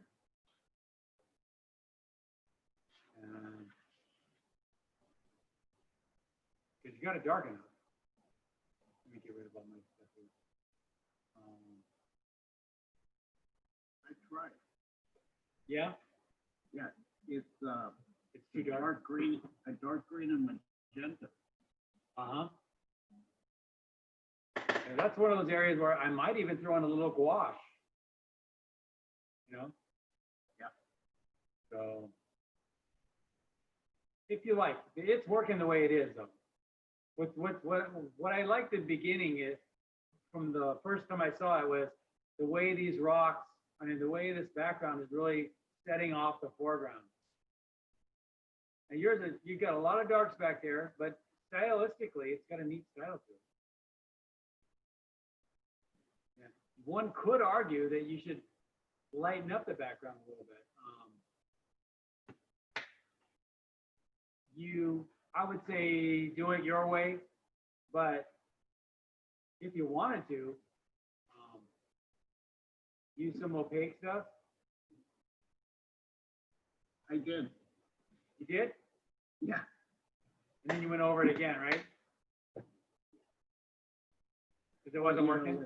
With the opaque stuff, when you go back, it always dries. Oh, yeah. Not as light. Yeah, I do. In a way, I like that. In a way, I don't. Well, no, I hear in a sense, because it almost feels stormy, because this almost feels like it's all in shadow in the background. And that does happen over there. It does. You'll have these dark shadows in the background and a spotlight in the foreground. So really spotlighting the foreground. So I think it looks really cool. Thank you.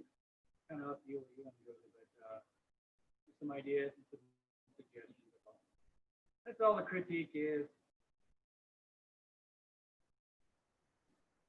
I love it. Are you palette knifing with this thing too? Oh, what? Are you using a palette knife? Oh, no. It's No. the ink. It's the ink bottle. Uh-huh. No, it's the fan brush. Oh, okay. Fan brush and the pipette. Yeah, you know, palette knifing is a great way to get rocks, in especially in oils, but definitely people do it in watercolors too. I should show you that. I don't know if this was so complicated. You might have really got out of hand on this one, but we'll see. Okay, thank you, sir. Thank you. You're welcome. And, is that it? Is that everybody? Did I get everybody? That's a lot of people. Wow. Did you get mine? I sent mine twice and it never arrived over there. Let me see. I sent it. Did I send it? Yeah. I sent mine too, Rob. This is Francis. Francis, do I see you on here? Let me send again. I'll be sending mine later. Oh, Francis, you didn't, oh, you were one of the first. Oh, okay. Yeah, because it's not finished. Did I send mine to your email? I mean your text message? ROBART11 @gmail.com. Oh, give it to me again. Here, if you look at my screen, I'll just write it on there. ROBART11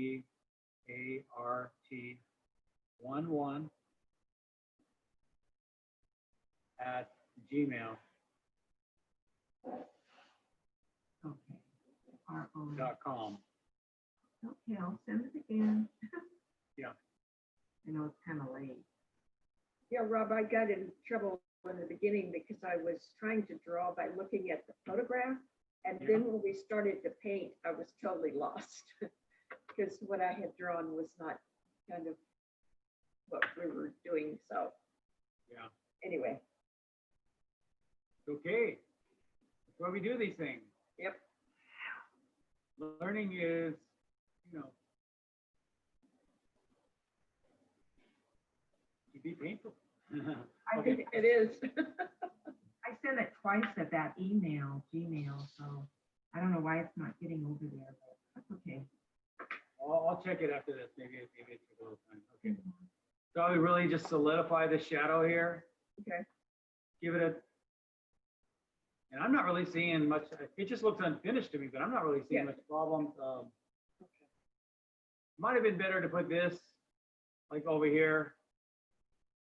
But I wonder if we can, just so it's not in the center, but I'm wondering if we can crop this in a way. Who knows? Because I was looking at mine. Mine got, my whole rock did get a little centered, but I think my cropping was a little off to the side there. So, look. So I would group this shadow like that. And I know this side over here isn't really a dark shadow. That's because it's catching all that reflected light. I might put a little more shadow into this, and because this right here,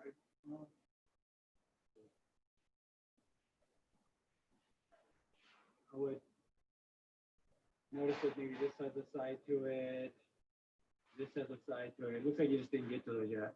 Right, right. And then, again, we were talking about this, and I did the same thing. I noticed I went back and put a couple more dots in there. But yeah, a couple of these just to break up that that line. Some darks down in the crevices. You got this good. Make sure your foliage has the light and the shadow side to it. So just use what you have as the light, and you come back in with something a little darker on the shadow side.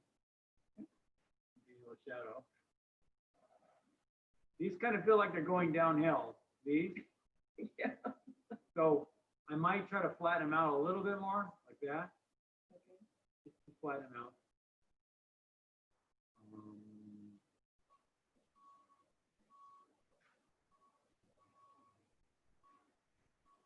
Okay, maybe I'll just do this one again, just start over and do it again. And then I might, well, you could use this for a lot of experimentation though. Remember how I put that glaze over the background? Uh-huh, yes. Well, use this as an experiment for that. Okay. So that pops the foreground a little bit more. Use this as an experiment for that. It'll help you. Let's say if you're going to do another one, it'll really help you on that one. Okay. See how these things, one painting leads to another. It really does. Okay. You can still do a lot with this piece. I would take this as far as you can, and then if you feel like doing another one, I would do another one. Okay, great. Again, though, I mean, it's just only halfway done, so Yeah, it is. give it a chance. Thanks. to do that, use them as experiments. Okay, let's see what we got here. How come I'm not getting anyone else? I didn't get Henry. I resend it.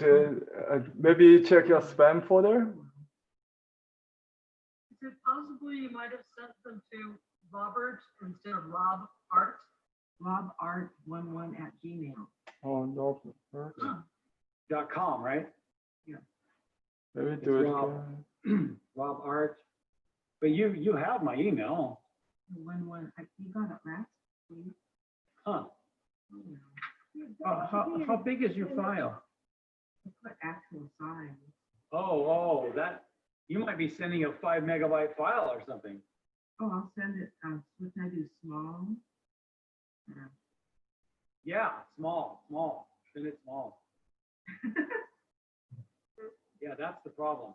Did you check your junk file, Robert? No, I'll do that. Let me look at my junk mail, but I've had her before, so it shouldn't do that. Let me look at all mail. If you look in your outbox, it'll show whether or not it's still sending. So when you send it and it's too big, it'll stay in your outbox rather than going into your sent. So you'll know where it's at. Small. I sent it small this time. I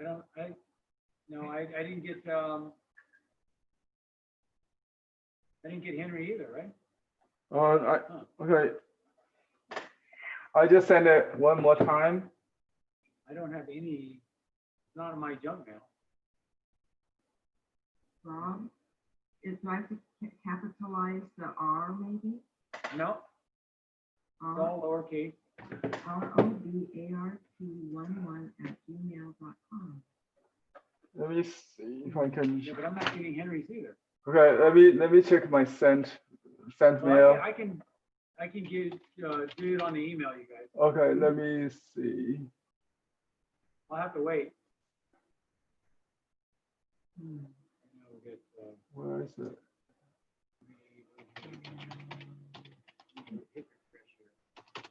Nope. Well, you'll get 4 if you ever get them. Yeah, I sent it multiple times, but let me see. You one of the first people that ever. I sent it like at 11:30. Charlotte? Charlene, I'm Okay, Charlene. Charlotte. Sorry, yeah. I'm the sister. Yeah. Maybe You we're. sent it at 11:30? Yeah. 11:30, no, I don't have it here. Okay, well. I have Charlotte though. You didn't get somebody else. Okay, let me. Sorry, just send them and I don't know what's happening, so. Let me see one more. Okay, you guys. Thank you so much. Maybe. Sorry about that, but it's all right. I'll Okay. get you on the email, anyone that got me later, so. Thank you. Thank you. Okay. Rob. Thank you. Okay, bye. Rob. Bye. Thank you. Bye, everybody. It was a great day, you guys. Thank you. Bye, Diane.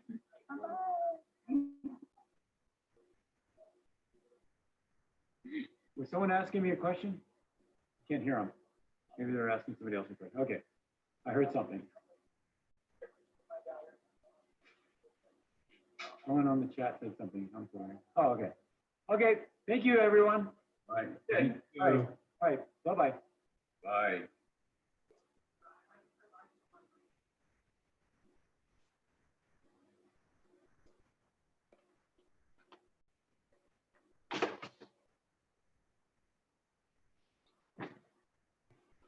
Oh shit. It's not working with my email.